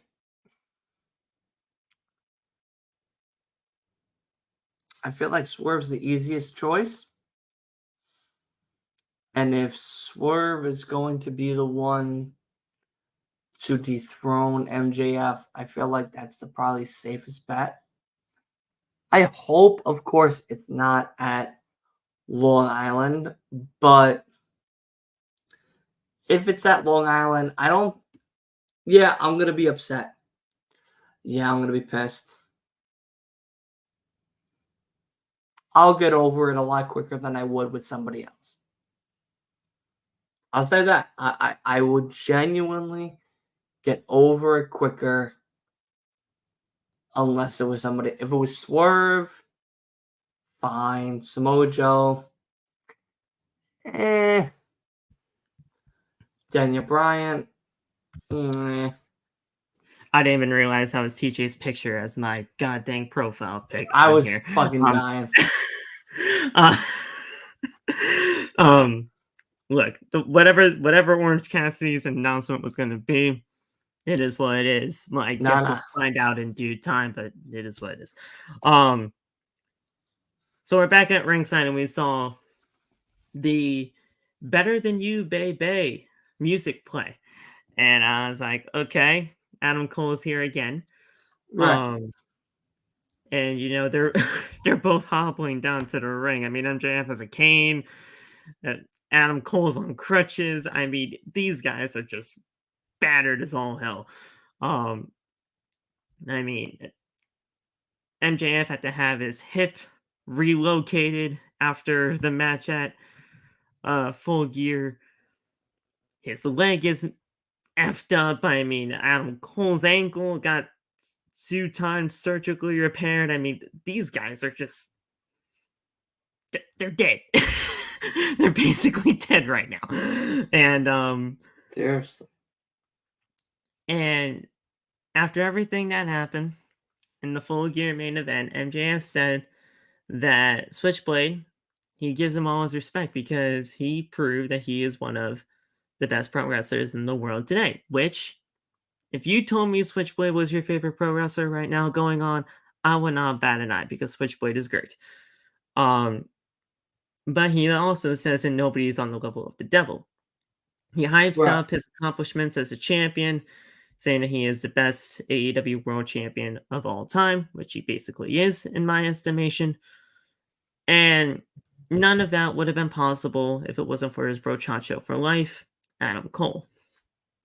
Cole gave the whole story timeline. He was ready for story time with Adam Cole, baby.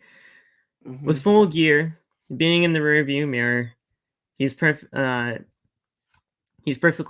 content with everything that happened, and he is ready to go, get this ankle figured out, repaired, and, get back to doing what he was doing best.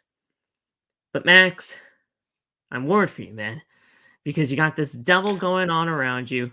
You got everybody gunning for you. I mean, Wardlow is trying to take your head off. You got Samoa Joe now. You got to figure this out. And he's like, look, with all due respect, I'm going to have to stop you right there. He talks to the devil for a little bit.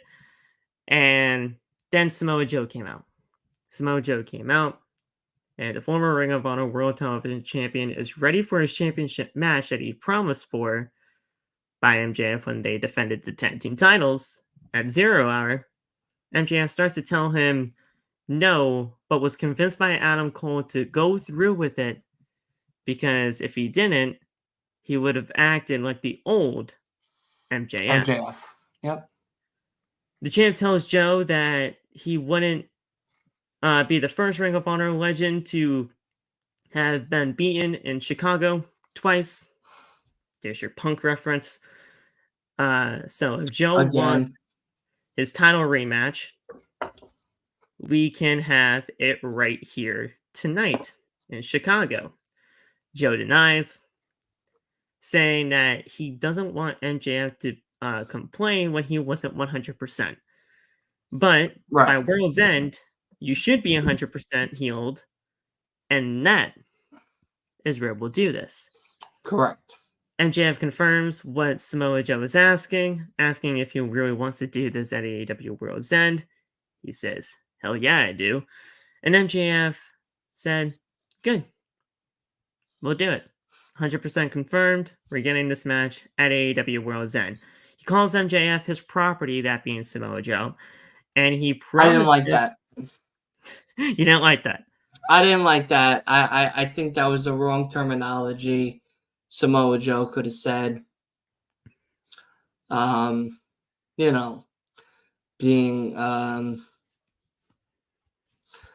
white, I guess, if you wanna put it under anything. Got it, yeah. A lot of the fan base that we work with, or we acknowledge, or we know, are African American. Yeah. I think that terminology was, and I'll be honest, this is probably the first time that I could sit here and say, terminology this wasn't the way you explain yourself. Because, like, if he was just like, you're going to be mine, come Long Island, I'm going to make you my bitch in front of your friends, in front of your family, in front of your homeland. I'm going to make you my bitch. Okay. Yeah. But the moment he said property, that's honestly the second time that AEW's been that AEW kind of, towed that or crossed that line, depending on whatever you wanted to do. The whole they did it respectfully. This time it feels like they did it loosely. The second time I'm talking about, really, the first time that they did it was that whole roll of quarters bit. That whole roll of quarters bit was terrible. They should have never done that. That whole segment. I would have nixed that shit. This one, I mean, depending on how you sided with that, if you took it in Dylan's way, then there you go. I mean, I don't have a problem in the way that you took it. It's the way you took it. That's cool. It just depends on however you did. But property, yeah, could have done something different there. But he did say that, and he said, at the end of the day, I will be delivering a 100% MJF come AEW World's End. So Right. we're going to be getting this match at AEW Worlds End. I'm perfectly fine with it. I think it's a great match. And We paid $60 for the tickets, there if you not go. more. So there you go. So we had a great segment there involving Joe, Adam Cole, and Joe, Adam Cole, and MJF. We then had this 3.0 and Jake Hager versus Hook, Katsuyori, Shibata, and Orange Cassidy. This shouldn't have been a match. You have 3 champions going up against the former JAS guys. First of all, you knew he was going to win. Let's forget about that for a second. Cool Hand, Ruby Soho. I don't know what's going on with that. You can Well, miss they're me really with that. dating in real Oh, they life. are? Oh, they are? I did not know that. So so they're they bringing that to trying TV? to now merge that into the stories that they're So they're trying to bringing tell? that to I don't TV? believe so. I don't know why you would bring that shit to TV. I mean, that's not... I wouldn't have. You can miss me on that. I don't care. I really don't Hey. care about that. Yeah, I really don't care about that, but we'll get there when we get to that triple threat. Because all of them were out there during that point. Jake Hager wasn't because he was trying to get his bucket hat from Danhausen, but that's a whole other door. Danhausen's back too, so that's I'm so another happy Dan thing. has his back. That's another thing. I don't even care that he doesn't do anything. I don't even care that he's just a gimmick. Thank you that Dan has his back. I just had a referee that used to work with Danhausen in First Pro Wrestling. And he said that Danhausen was one of the most nicest, down-to-earth He seems like a nice guy. guys that you could ever meet. Yeah. He And seems I was like a nice guy. okay. But Scott Steiner is Scott Steiner. If you watch the episode or you watch just the Scott Steiner segment, you'll be dying laughing. I did watch the Scott Steiner segment. That it did have me dying. It fucking dead. He's incredible. So this whole thing there, though, with the 6-man tag, I really didn't care much about the 6-man tag team match at the end of the day. But with the 3 champions going up against 3.0 and Jake Hager, you knew where it was gonna go. You knew what was happening. Hook, Katsuyori, and Orange Cassidy won this thing. And I mean, it wasn't that big of a difference or whatever. Danhausen cursed Jake Hager. They ran away. Shibata and Hook, they put the red room on 3.0, and then all of a sudden they're like, wait, you put it on the wrong guy. So they did a standing switch, but not the standing switch that we're normally used to, which is kind of weird. But Taz marked out for that one. He's like, I freaking love this business. And I was like, okay, Taz, you do you, I guess. I love Taz. Taz is one of the best underrated commentators of all time. Yeah. Has to be. Yeah, so Taz did what he did, but at the end of the day, they Hook and Shibata made 3.0 tap out at the same time, and they won the 6-man tag.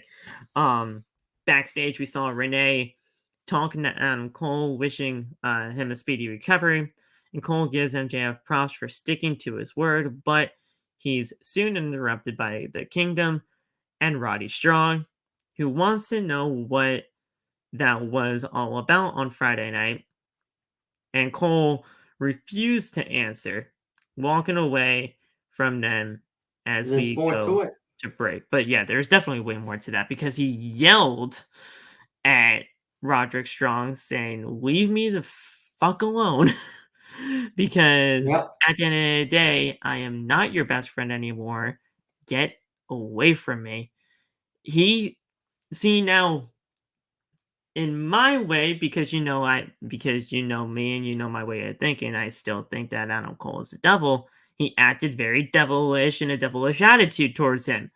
But Right, which you can makes see sense that. because we're going to Chicago and Survivor Series and stuff. Yeah. So I mean, you can see that Yeah, on the wall there. I don't see Punk landing. I don't see it. Well, I don't. I don't think Punk is in Chicago either for I don't. Survivor I don't. Series, I right? don't think. I don't think Punk's in Chicago either. It would be. If Punk is going back to the WWE, you're doing the Return at the Rumble. I've always said that. Right. Right, I've which always makes the said most that. sense. I've always said that.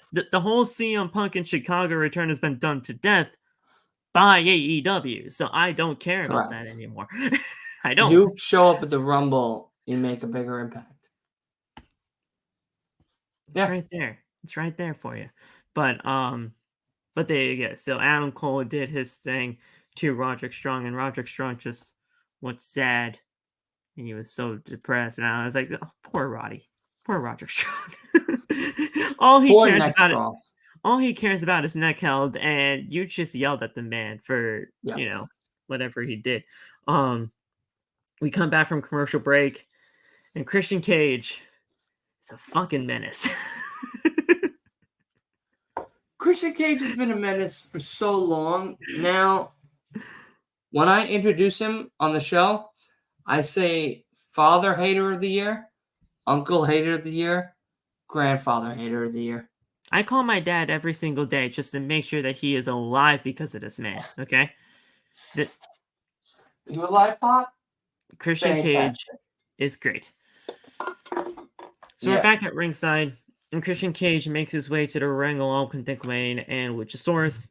Cage tells Chicago they know what to do when he is conducting business, and that is basically shutting the fuck up. Right. But they boo him even louder. Before talking about what happened at AEW Full Gear, he says with all of his heart and sincerity that he did not lose the match. Nick Wayne did not lose the match. The person that lost the match Luchasaurus. was Luchasaurus. Right. Which Cage is not went true. Cage went home and thought about things and realized that both Wayne and Luchasaurus have only gotten better since they have been affiliated with him, so he's going to recreate them in his own image. He tells Luchasaurus to get down on one knee, and when he eventually did, because it did take him a little while to do so, something the former TNT champion being hesitant about it until Cage yelled at him and called him a moron to get on one knee until he finally was able to do it. Cage says Luchasaurus will forever be associated with losing, before saying that he's giving him the name of strength. Luchasaurus is Cage's finisher, and he will prove as much this Saturday on Collision. So from here on out, he is now going to be known as Killswitch. Yeah, I don't like that. I don't like it. It's odd. I don't like that. It's odd. I don't care for that. I just don't like name changes. Period. I don't like name changes in WWE. I don't like name changes in AEW. I don't mind the name changes, but it has to make sense. This one just doesn't make sense. Yeah, I just don't care for it. Cage then turns his attention to Nick Wayne, who gets on his knee immediately. He's like, shit, I better do this now before I get scolded. Only until Cage says, no, dude, what are you doing? Get up. Get up. You're different. He's Cage's golden boy. And from here on out, he'll be known as the Prodigy, Nick Wayne. Right. I don't mind that being a nickname for him. That's fine. Nicknames are cool. I think at this stage of the game needs to be labeled as something different. Yeah. he definitely shows expectations are higher with someone like him, but it still is the same. What and who is going to make Nick Wayne better than who he already is? Right. Yeah. Yeah. Yeah. So he got the nickname the Prodigy, and this brings out Nick Wayne's mother, who is getting run down by the TNT champion, who says that he can give Nick Wayne more than she ever could. This turns into, a slew of insults towards Nick Wayne's deceased father, Buddy, before telling her to leave. Before Luchasaurus stands on his feet, putting himself between the pair, and Cage yells at him to get back on his knees, but the former TNT champion will not do so.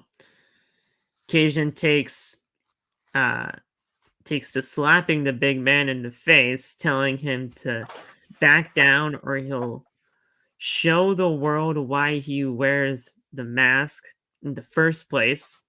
So basically unmasking the guy, Right. before shoving him right into Shayna. That's the mother's name. That's the mother's name. Nick then leaves the ring after this, only to pull out a pair of steel chairs. He sets up in the ring.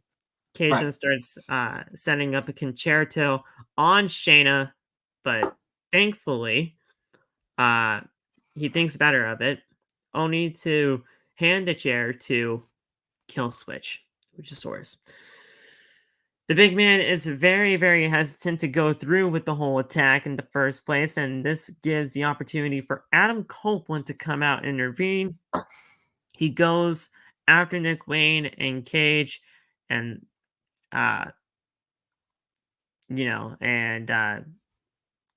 Killswitch.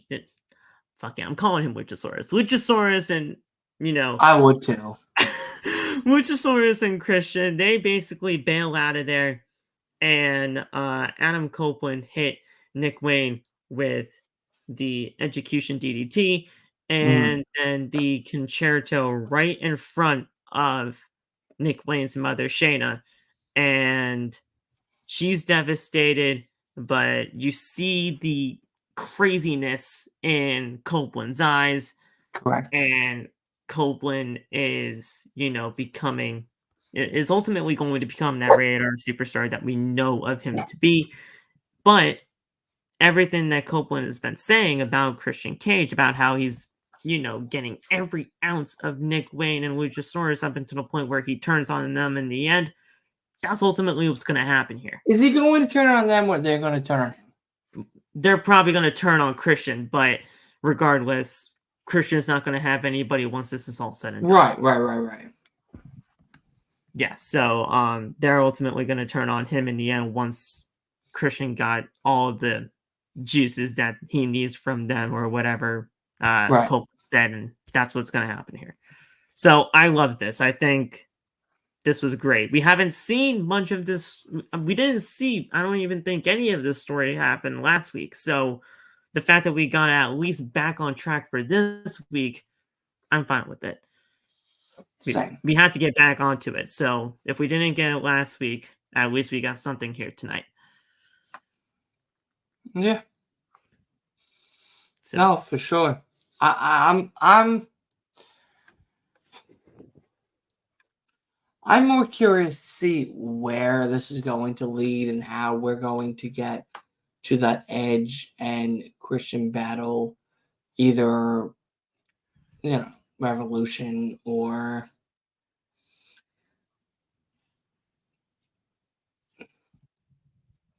any other pay-per-view that's coming up after that. Because at this stage of the game, it feels like Edge and Christian are definitely going to have to face each other one-on-one.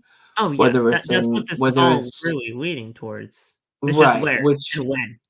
which is going to be a hardcore match or just a singles competition. I feel like at this stage of the game, we're at a point where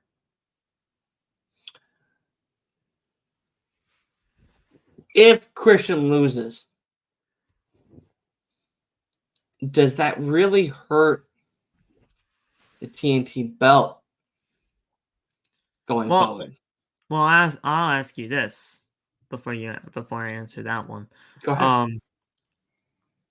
To me, this does not need a championship. Do you think it does? I don't think it needs a championship at all. I don't think it needs a championship. I think it needs a match. Well, no. Christian Cage and Adam Copeland is happening. That's what this is leading towards. At the end of the day, that is what it's leading towards. I just don't think it needs a championship. So, if anything, you got to try to figure out how to get that title off of them. But if it does have the title, I wouldn't be mad at it. It just depends on what you want to do. I want to say this correctly, so give me a second.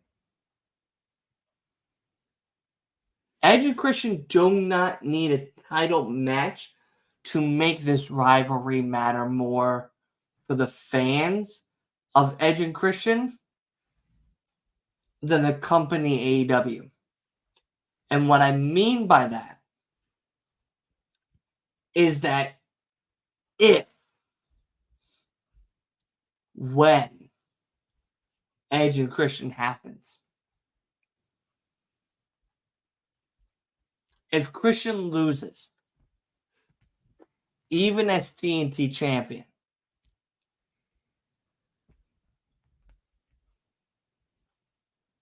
does it really hurt the TNT championship prestige from where Christian has held it? Because if we go back, good question. If we go back, the TNT belt has been held by Darby, Samoa Joe, Sammy Garcia, many others. Now Christian Cage.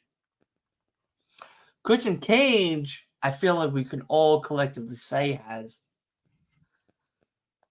upgraded it without upgrading it because of his charisma. Shout out Captain Charisma.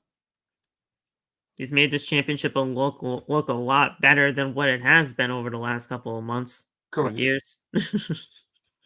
Basically, ever since the flip-flopping of the title between Cody and Sammy, and then things happened in the way that they did. Correct. And that's been happening since 2021. If Christian loses to Edge, even in a non-title AEW champion, in a non-title AEW singles match, it doesn't hurt the TNT championship. I personally don't think it needs it. And the reason why I would say that is not because the match that they had is not for the TNT championship. It's because everything around it doesn't circulate around the TNT championship. Yeah. Because if you watch Christian on how he moves, again, putting on my tinfoil hat here.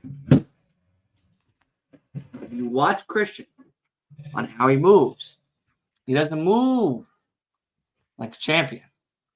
He moves like a competitor looking for the championship. Still to this day, even though he's the champion. With that being said, you see a lot more of what could come for this TNT championship. So him making Luchasaurus bend down on one knee, him making Nick Wayne bend down on one knee, is not him saying, I am better than you. It is him saying, we have a goal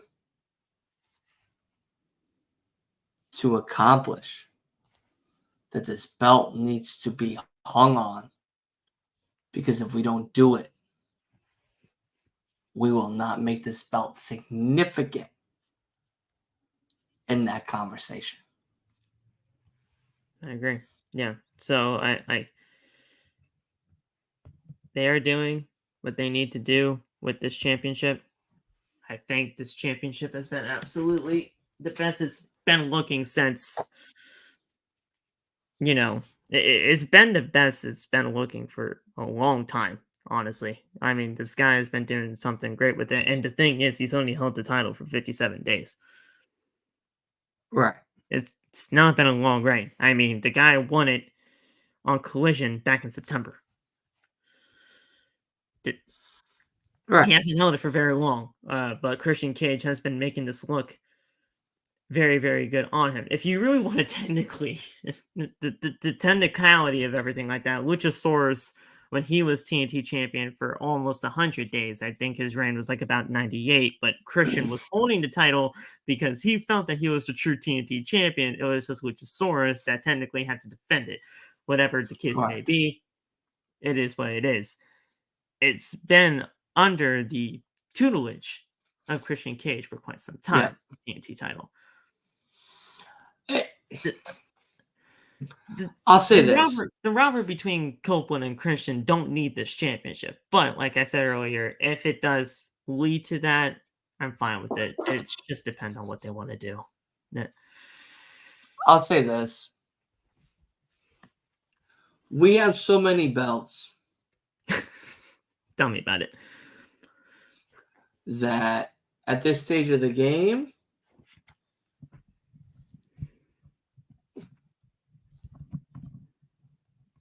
I want to word this correctly, so give me a second. We have so many belts that at this stage of the game, the belts that we are trying to make relevant have to have stories that make it relevant. The TNT Championship being semi-relevant with all of its previous holders of the TNT Championship now being on the current TNT Championship holder list only gives it a move up on the contention of championship list. That if Christian was to lose it, the winner of that match wouldn't make it as significant as Christian is trying to make it as current. Yeah. And I feel like for people that don't understand what I just said, you're not watching the product. But for those who understand what I just said, shout out to y'all. But the TNT Championship does hold significance whether or not you want to believe that it holds significance or not. Because it is that midterm belt going into AEW's main belt. Yeah, I think whoever is going to be the one to defeat Christian Cage for the TNT Championship, the person has to make the championship as relevant as what Christian tried to do it for. But you got, first of all, you got to build to that. You got to figure out the right opponent for that, because it's like any other championship reign that you've been going up against. If you're going up against a champion that has been making these championship belts look as prestigious as they are, you have to have the right story to tell for whoever's going to be taking that championship off said competitor, and you don't want to just make the champion that takes the title off of the former look, irrelevant at the end of the day. You want to continue on that championship lineage, and you want to continue on making that championship look important. Correct. Whoever beats Christian Cage for that, it has to make sense, and B, you gotta make the new champion, look credible enough in order to get that done and hold that championship to the caliber that it's been holding on since Christian Cage held it. Whatever happens, I think it's going to be fine, and I think we're going to be getting there when we get there. But Christian Cage, Adam Copeland, going to be really good whenever we do get that. And at the end of the day, I think it's going to be a fantastic match regardless, because these two know each other like the back of their own hands. They're legitimately brothers, they're legitimately family, and they're going to be fine whatever they when need to we do get for. Edge versus Christian, it's the only match we're going to be talking about. I personally think it happens at All In. I know that's It's a too long way. It's too far. I feel like we might get a three-peat. I feel like Revolution's the first one. If you could do a I'll best be of three, honest. I'm fine with that. We could do a three-peat. If you could And do I'm a going to best tell of you three, how I'm we good do with it. You want to know how we do it? that. Revolution. First one's Revolution. Okay. You have Christian win. That's March. Okay. Have Christian win. No double or nothing. No. Next one, All In. You have Edge win. It's two big pay-per-views. Okay. Boom. One apiece. The next one is Full Gear. It's a long time. So you're going March, September, November. Okay. Correct. Okay. Because So what do you got going on with Edge and All In? You don't have him there? I think no, he would be there. all in is Edge and Christian. Oh, that's number 2. I thought you said All Out. So that would be March, August, Correct. August, November. Okay, You fair. have That's Edge fair. lose the first one. Yeah. You make I would not Christian give Edge. that staple of excellence. You make Christian that staple of integrity. You make Christian that staple the of first match. No way you can win. The first match, you have to have the heel win, so that way you can have the babyface get that All in. Not that Edge win. Not that Edge needs a comeback story, but at the end of the day, I mean, you can. It makes it seem like that babyface is going to rise up in the end, which is Christian. Correct. Cole. You have Christian lose. You have Christian win. At Revolution, you have him lose. At All In. Full Gear is hard. It depends on what you want to do. Like, if you have Edge win, it has to be for the TNT belt. Now, does Edge need a belt to signify his legacy? No. Because no, you don't. No. At some point, we're going to see these two team up with each other. Right, but my question to you is that, because that's going to happen after the story. A year and a half from now. So that's like mid-2025 going into 2026. And I'll be honest, you have Christian win Revolution. That would be the near third year of his contract, which is apparently what he signed up for, 3 years. Correct. You have Edge win All In. So you're really only doing 2 stories with him, in your mind. In a way, yes. This whole thing with Christian, and then Christian Cage and Adam Copeland going for the tag titles, whatever you want to do. You have Christian win Revolution. Edge win All In. Christian win Full Gear. So you would have Christian win. Okay. But you have Christian win the TNT belt at Full Gear. You then have Christian lose and go on a losing streak without Luchasaurus, without Nick Wayne. You then ask him to ask someone for the assistance. And who does he ask?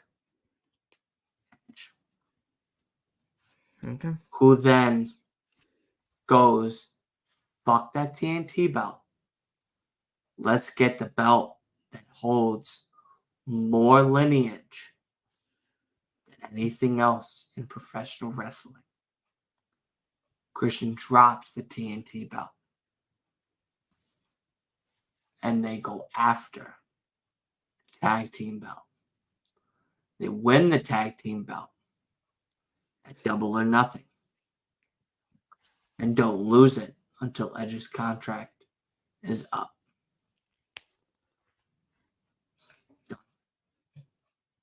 You give one of the best story arcs throughout a 2-year span that you'll ever give anything else in pro wrestling. That's long-term booking right there.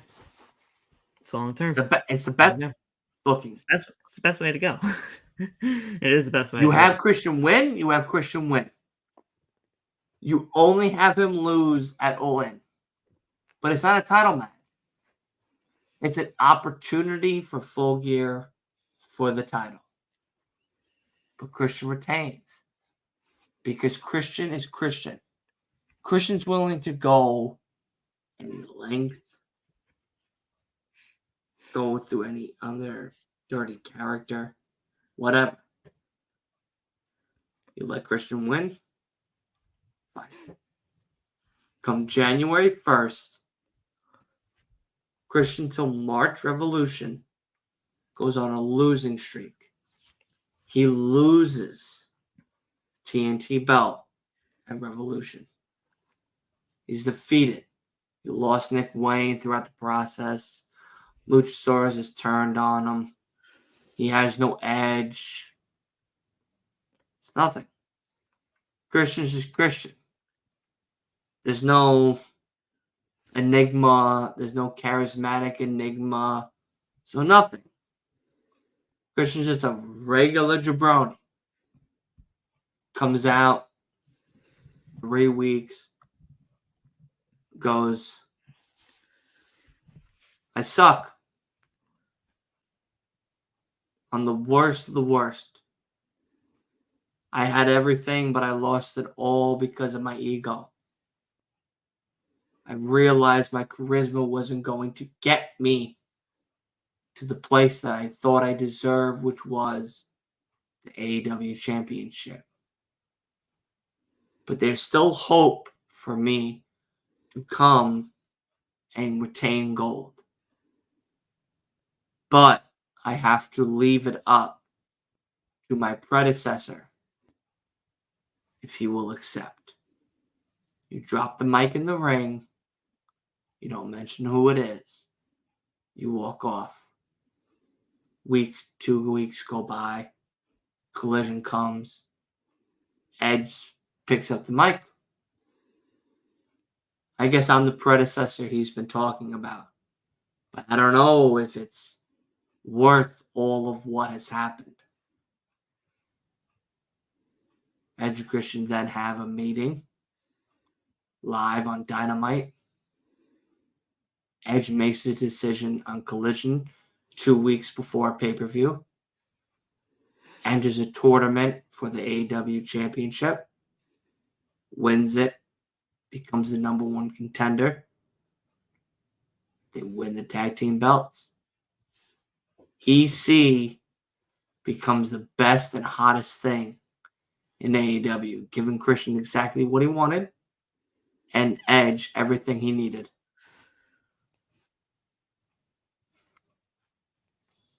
Done. I don't mind it. I don't mind it. It's fucking fire. Like, yeah. You're telling me that it ain't fire. I don't know what the fuck's wrong with you. You know what I mean? Like, regardless, it's going to be fantastic. This whole thing with Christian and Adam Copeland is going to be fine. And I'm going to be absolutely glued to my seat in every single way. Continental Classic Tournament, Roosh, Jay White, This match fucking slapped. This match, hard hitting. I loved it. Jay White got the win, which I'm fine with.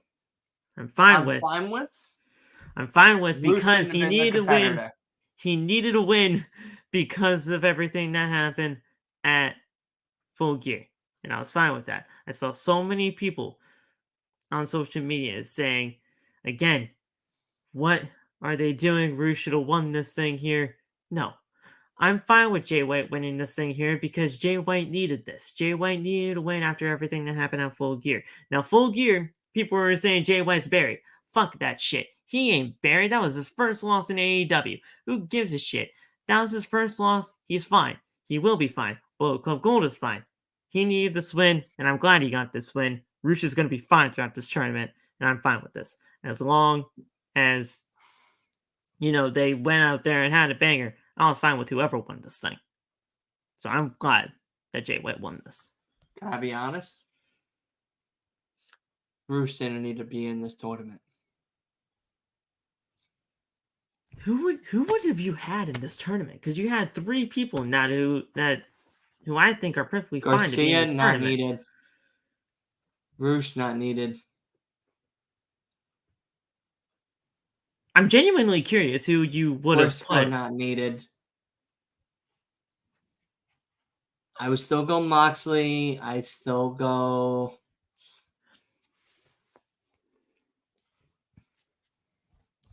That's a good question. I don't know. I'd have to actually take time and. I'm genuinely curious on who you would have honestly really replaced and put them with it. Who else? Because I was perfectly fine with the field. It's not that it was a bad field. It's not that it was anything. I wasn't kept up overnight for 2 nights, knowing that this is what I was going to get on Wednesday. But if I had to pick at least, let's say 2, I had to change. Brody King and Rush. I would change. 4. Powerhouse Hobbs. And okay, Wardlow. I wouldn't mind that. And Wardlow. That's because fair. Here's the reason. You have them face each other for the advancement. You have Wardlow win. I love Powerhouse Hobbs. I think he's talented. But he's better off in the Callis family than he is in a singles run. You and I both know that. Yeah. Wardlow needs something like this to get some set of eyes on him. You give it to Wardlow. Wardlow loses it in the round to the semifinals to Jay White. And then it's Jay White and Swerve. But Swerve beats Jay White. And then you go from where we had it before. But I wouldn't have mind Wardlow. I definitely wouldn't have minded Powerhouse because I think Powerhouse Hobbs is absolutely. I think because it gives a nice new look to Don Callis' family. Yeah. That next level. It also gives something for Wardlow. Wardlow extending his reign. On his path to try to get to would have been interesting. On his path to try to get to MJF because Wardlow and MJF is a future thing that we are most likely going to be getting in the long run. It's just going to take some time. You could have had this be a part of that story. You have Wardlow beat Mark Briscoe. You have Wardlow beat Jon Moxley. You have Wardlow beat some of that golden era match, golden team that he's a part of. You have him lose to somebody, whoever it's going to be is fine. The blue team does the same thing, but except there's 2 instead of 1 for the blue team, and there has to be a finals for them going into the gold and the blue finally face off in the beginning part of World's End and has to face MJF as the main event at World's End that night. I'm okay with. Yeah. So then we had this championship. So we had this AEW Women's World Championship, like, acceptance speech presentation type deal. Boring. I like Toni Didn't Storm. need to happen. I like Toni Storm and what she's been doing, but I do see your point there. This really didn't need to be a thing, but I'm a fan of Toni. We got back to ringside after this whole thing between they were showing a video package about Ricky Starks and Big Bill retaining the tag team titles at Full Gear. But we got back to this and we saw Renee and RJ City present the AEW Women's World Championship to timeless Toni Storm. Toni Storm was in the crowd. She was acting shocked as if she won an Oscar or a Grammy type of deal. And they have Orion, huh? With Luther.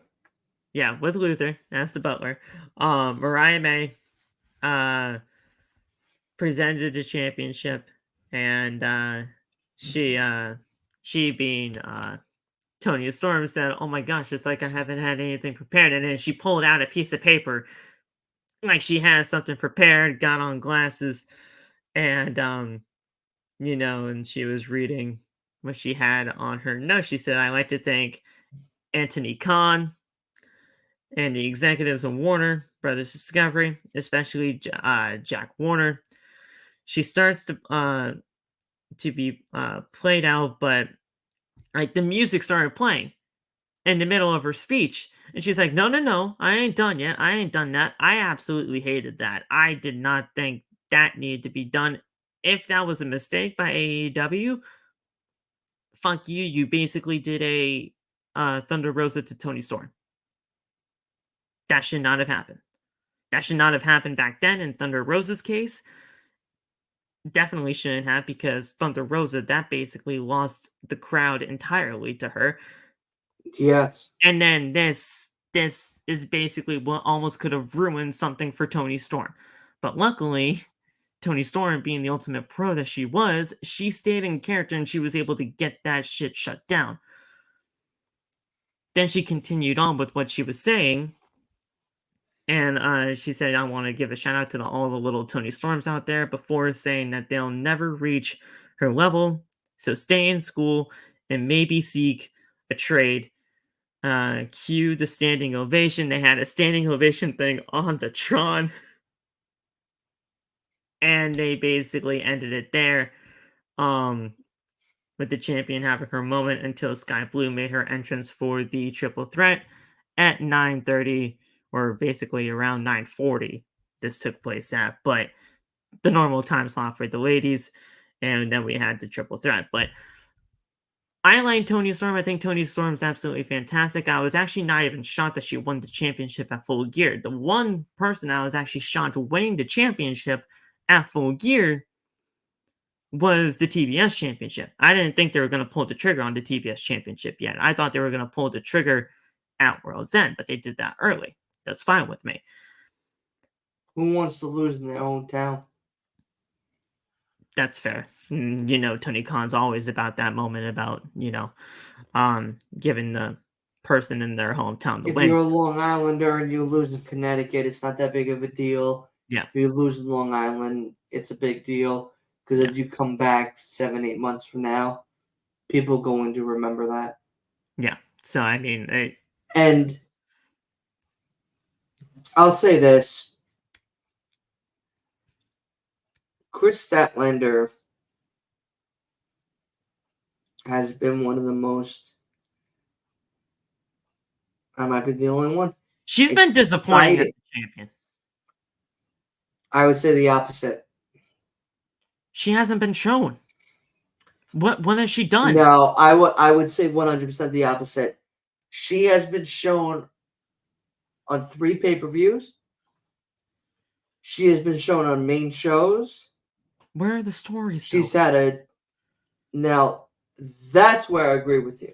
Where are the stories? Even though she has had all of this highlighted stuff, the stories have sucked. They have not done enough with her being the person that's to the throne, Jade Cargill. They have not capitalized on that shit at all. And if anybody is saying otherwise, you're lying to yourselves. They have not done a single thing for Chris Statlander and this TBS championship run. So I'm glad that they took the championship off of her. It was just earlier than I expected.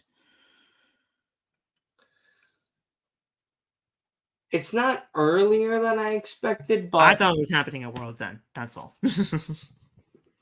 No one wants to lose in their hometown. Are you kidding? With Create a Pro, that's that far away from Nassau Coliseum. After you just performed there over the summer. Imagine the loss. Think about it, Phil. Oh, I know. Like, look, I understand where you're That would be I just thought it was going to happen. Horrific. For Statlander to lose the title 20-ish minutes away from Create a Pro. Unbelievable. Regardless, I didn't think it was going to happen there, but regardless, it was fine for what it was. And we have a new TBS champion, hopefully. And I pray to God, hopefully, we get something going when it comes down to this TBS championship, when it comes down to the actual new champion right now, that being Julia Hart. Because Julia Hart, she is absolutely fantastic. She is honestly one of the most bright. She's honestly one of the brightest spots of this women's division. She's grown so much. She's done so much already in her young career. Can I tell you how I would have booked her to be AEW TBS champion? Go ahead. She lost prior, right? So what you do with her is you start using that mystical power shit to involve yourself in some way or another in Chris Statlander matches going into Full Gear. Chris Statlander then one day comes out to Dynamite and goes, I don't know what the hell's going on. But whatever's going on, it needs to stop. But nothing happens. 2 weeks go by, she comes out again. Whoever's doing this shit needs to stop. When she says it, Julia Hart comes out. But she comes out and she's behind her in the ring. And she has a book. And the book has all the names crossed off except Chris Statlander because it's circled.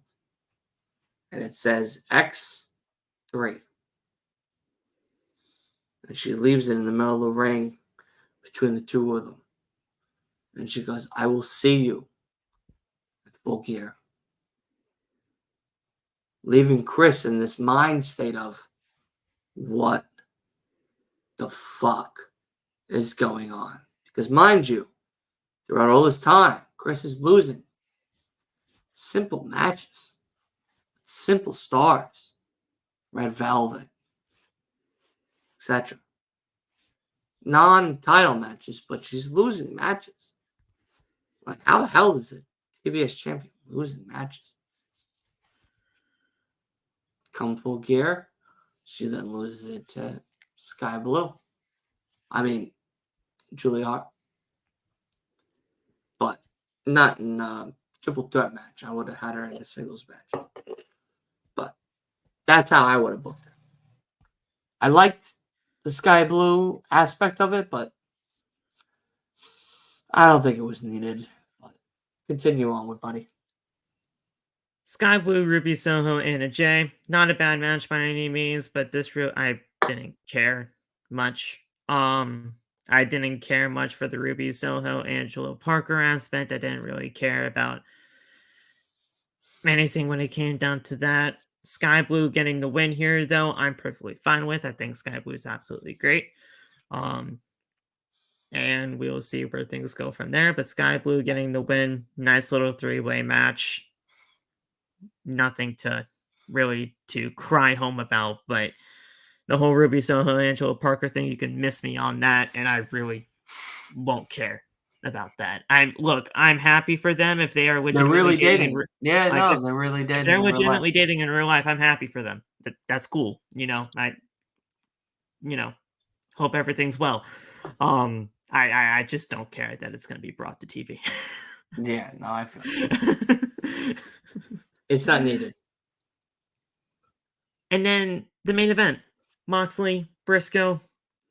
Moxley wasn't the one that was busted open in this match. It was Mark Briscoe. And Mark Briscoe, he's basically, he'd basically be that Jon Moxley anyway. He doesn't give a shit if he gets busted open. He's fine with it. I think this is a great, them being those two being in the same bond together. I think that actually makes a lot of sense. And you have this be the first match that both of them go up against. It's cool. Honestly, I'm glad you actually kind of did this match out of the way first. That way we can get things going for the rest of them. I was cool with this being the main event. I actually think this main event was actually really, really good. Moxley getting the win here. Obviously the right decision. Obviously the right choice here. And this was just a fine main event to close out the show. Moxley getting the win after the Death Rider.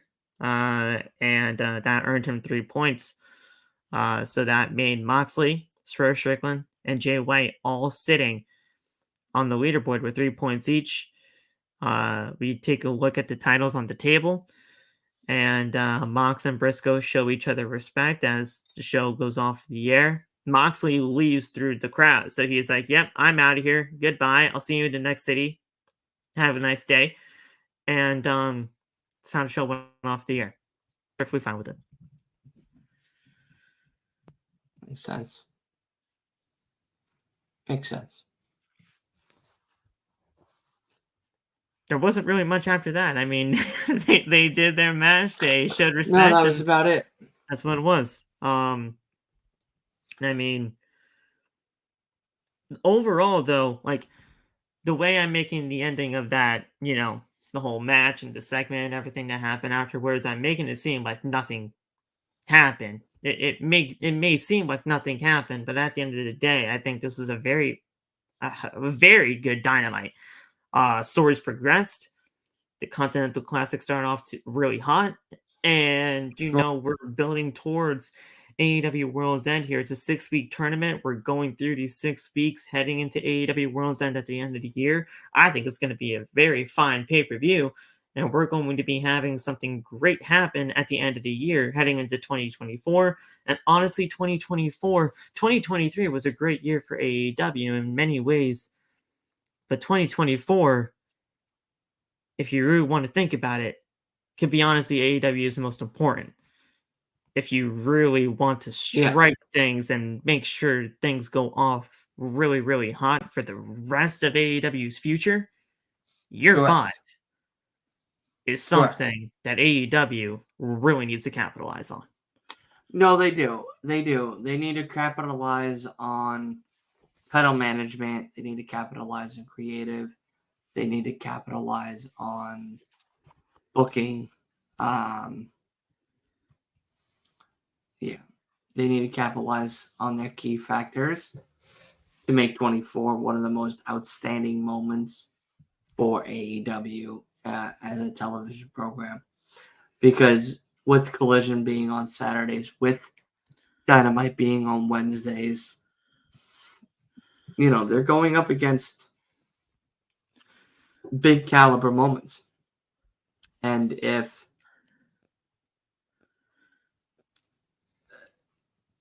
they're creating. If AEW is creating things that are maybe appeasing to some audiences but not the mass, it could work. But fans like myself, like you, like Marissa, like everybody else that watches the product, we're not going to have anything positive to say because either we're not going to be able to understand what's happening or we're going to watch what happens and still not understand what's happening. Your hardcore fan base is always going to be there. It's always going to be there. But what AEW really needs to get on board with at the end of the day, when it comes down to the year 2025, 2024 and beyond, you got to get some of those casual fans back in there, man. You have to. You have to appease to those type of audiences because at the end of the day, that's honestly most of the audience now. Your hardcore fan base is always going to be there, but you always got to appeal to at least some sort of the casual fans because those casuals, those are what's going to be making those people come back at the end of the day if you want to get those casual fans to you and become a real fan of your product, you got to appease to them in some way. So get there. 100%. And I feel like they can do that. It's just that you got to care enough to do it. You just got to go there and you got to build to that and you got to care enough to get there. So it's just AEW's going to I know AEW has all the tools in the world to be fine with this company and you have everything going for you. Just get there. AEW has put the pieces together. You have all the pieces to the puzzle. Correct. Just put it together. So you literally took the words out of my mouth. They are a company with every bit of the pieces of the puzzle together, just choosing not to put the puzzle together. And because of that, we're at where we're at. Stop putting circles in square pegs or squares in circles. You have all the pieces right there. Just identify what you need to do, locate it, find it, figure out the solutions, get the solutions from the problem to there, figure that out, you're good to go, and you're there. You're freaking there. And I'm not speaking in, foreign languages. I don't know much of a foreign language enough as it is. So I know Spanish a little bit. It depends. But I'm not speaking I'm not speaking foreign languages here. At the end of the day, you have everything. Yeah. Just get there and we're all good. I'm going to be watching no matter what. I've been watching since the parking lot. So you got me. But it's not me you have to worry about. It's other people. Right. So. Yep. No, I as a fan of the product, who watches the product, who does watch-alongs for the product, it needs to elevate itself to that 2024 season. And if it continues to stay in this late 2022, 2023 era, we'll be talking about it. You got work to do, but you got it all. So that's it, guys. I know most of you guys are going to be watching after the fact anyway, which I do appreciate you guys, but don't watch it today because it's Thanksgiving. It's literally Thanksgiving right now, and I need to go to bed. Yeah, me too. I'm fucking falling asleep here. Yeah, I've been up since 4:30 in the morning. So I appreciate you, Dylan, for joining me on such late notice. And then I appreciate everybody that's going to be watching this after the fact. And guys, enjoy Thanksgiving. Enjoy the time with your family. Because let's face it, the people that you're probably going to be, with right now at this day, I know Christmas and Thanksgiving has been, a time for, Christmas especially has been a time for presents or anything like that, but just spend time with your family because that time with your family is so goddamn important because, this time next year, who knows what your life is going to be like? Who knows what your family is going to be like, or where relationships are, or what have you. Just spend the time with your family now, because nothing's more important than right now to spending time 100%. with your family. So take care. God bless. Have a great Thanksgiving. And if Dylan doesn't have anything else to say, I think we can get the fuck out of here and go to bed. 100%. Let's get the fuck to bed. So thank you guys so much for joining us. We will see you at some point down the line later on in the week. I might have Phil's coming on in December, boys. Yes. Phil's coming on December. That's already Last booked. Week in Wrestling podcast. We got a shit ton to talk about. He's coming on. Booked. So that'll happen when it happens. And so thank you guys so much. I might have a Friday Night SmackDown review on Friday, but if not, we're definitely going to be doing predictions for Survivor Series and a Survivor Series review. So Survivor Series is on Saturday, right? That's Saturday. Yes, it is. So the review will most likely be on the Sunday, depending on. I mean, I know Survivor Series isn't going to be 5 hours like AEW, but regardless, it's probably just going to be the next day, because the next day is most likely easier. That's why I like Saturday pay-per-views, so we can do the reviews on the Sundays. I don't blame you. Because I don't blame you, bro. There's a lot of things that go on both WWE and AEW pay-per-views, and it's just like, dude, I just hold the pay-per-views on Saturday so we can do the shows on Sundays. Actually. So thank you guys so much. We're gonna go to fuck to bed. I might have an extra for you guys up tomorrow in case if there's any more news going on in the world of pro wrestling, AEW, WWE. You might see that tomorrow, but regardless, we'll see you then. And thank you for a great episode of Dynamite. We'll see you guys when we see you. Have a good rest of the night. Have a great Thanksgiving, y'all, too. Peace. Yes, Thanksgiving. Happy Thanksgiving.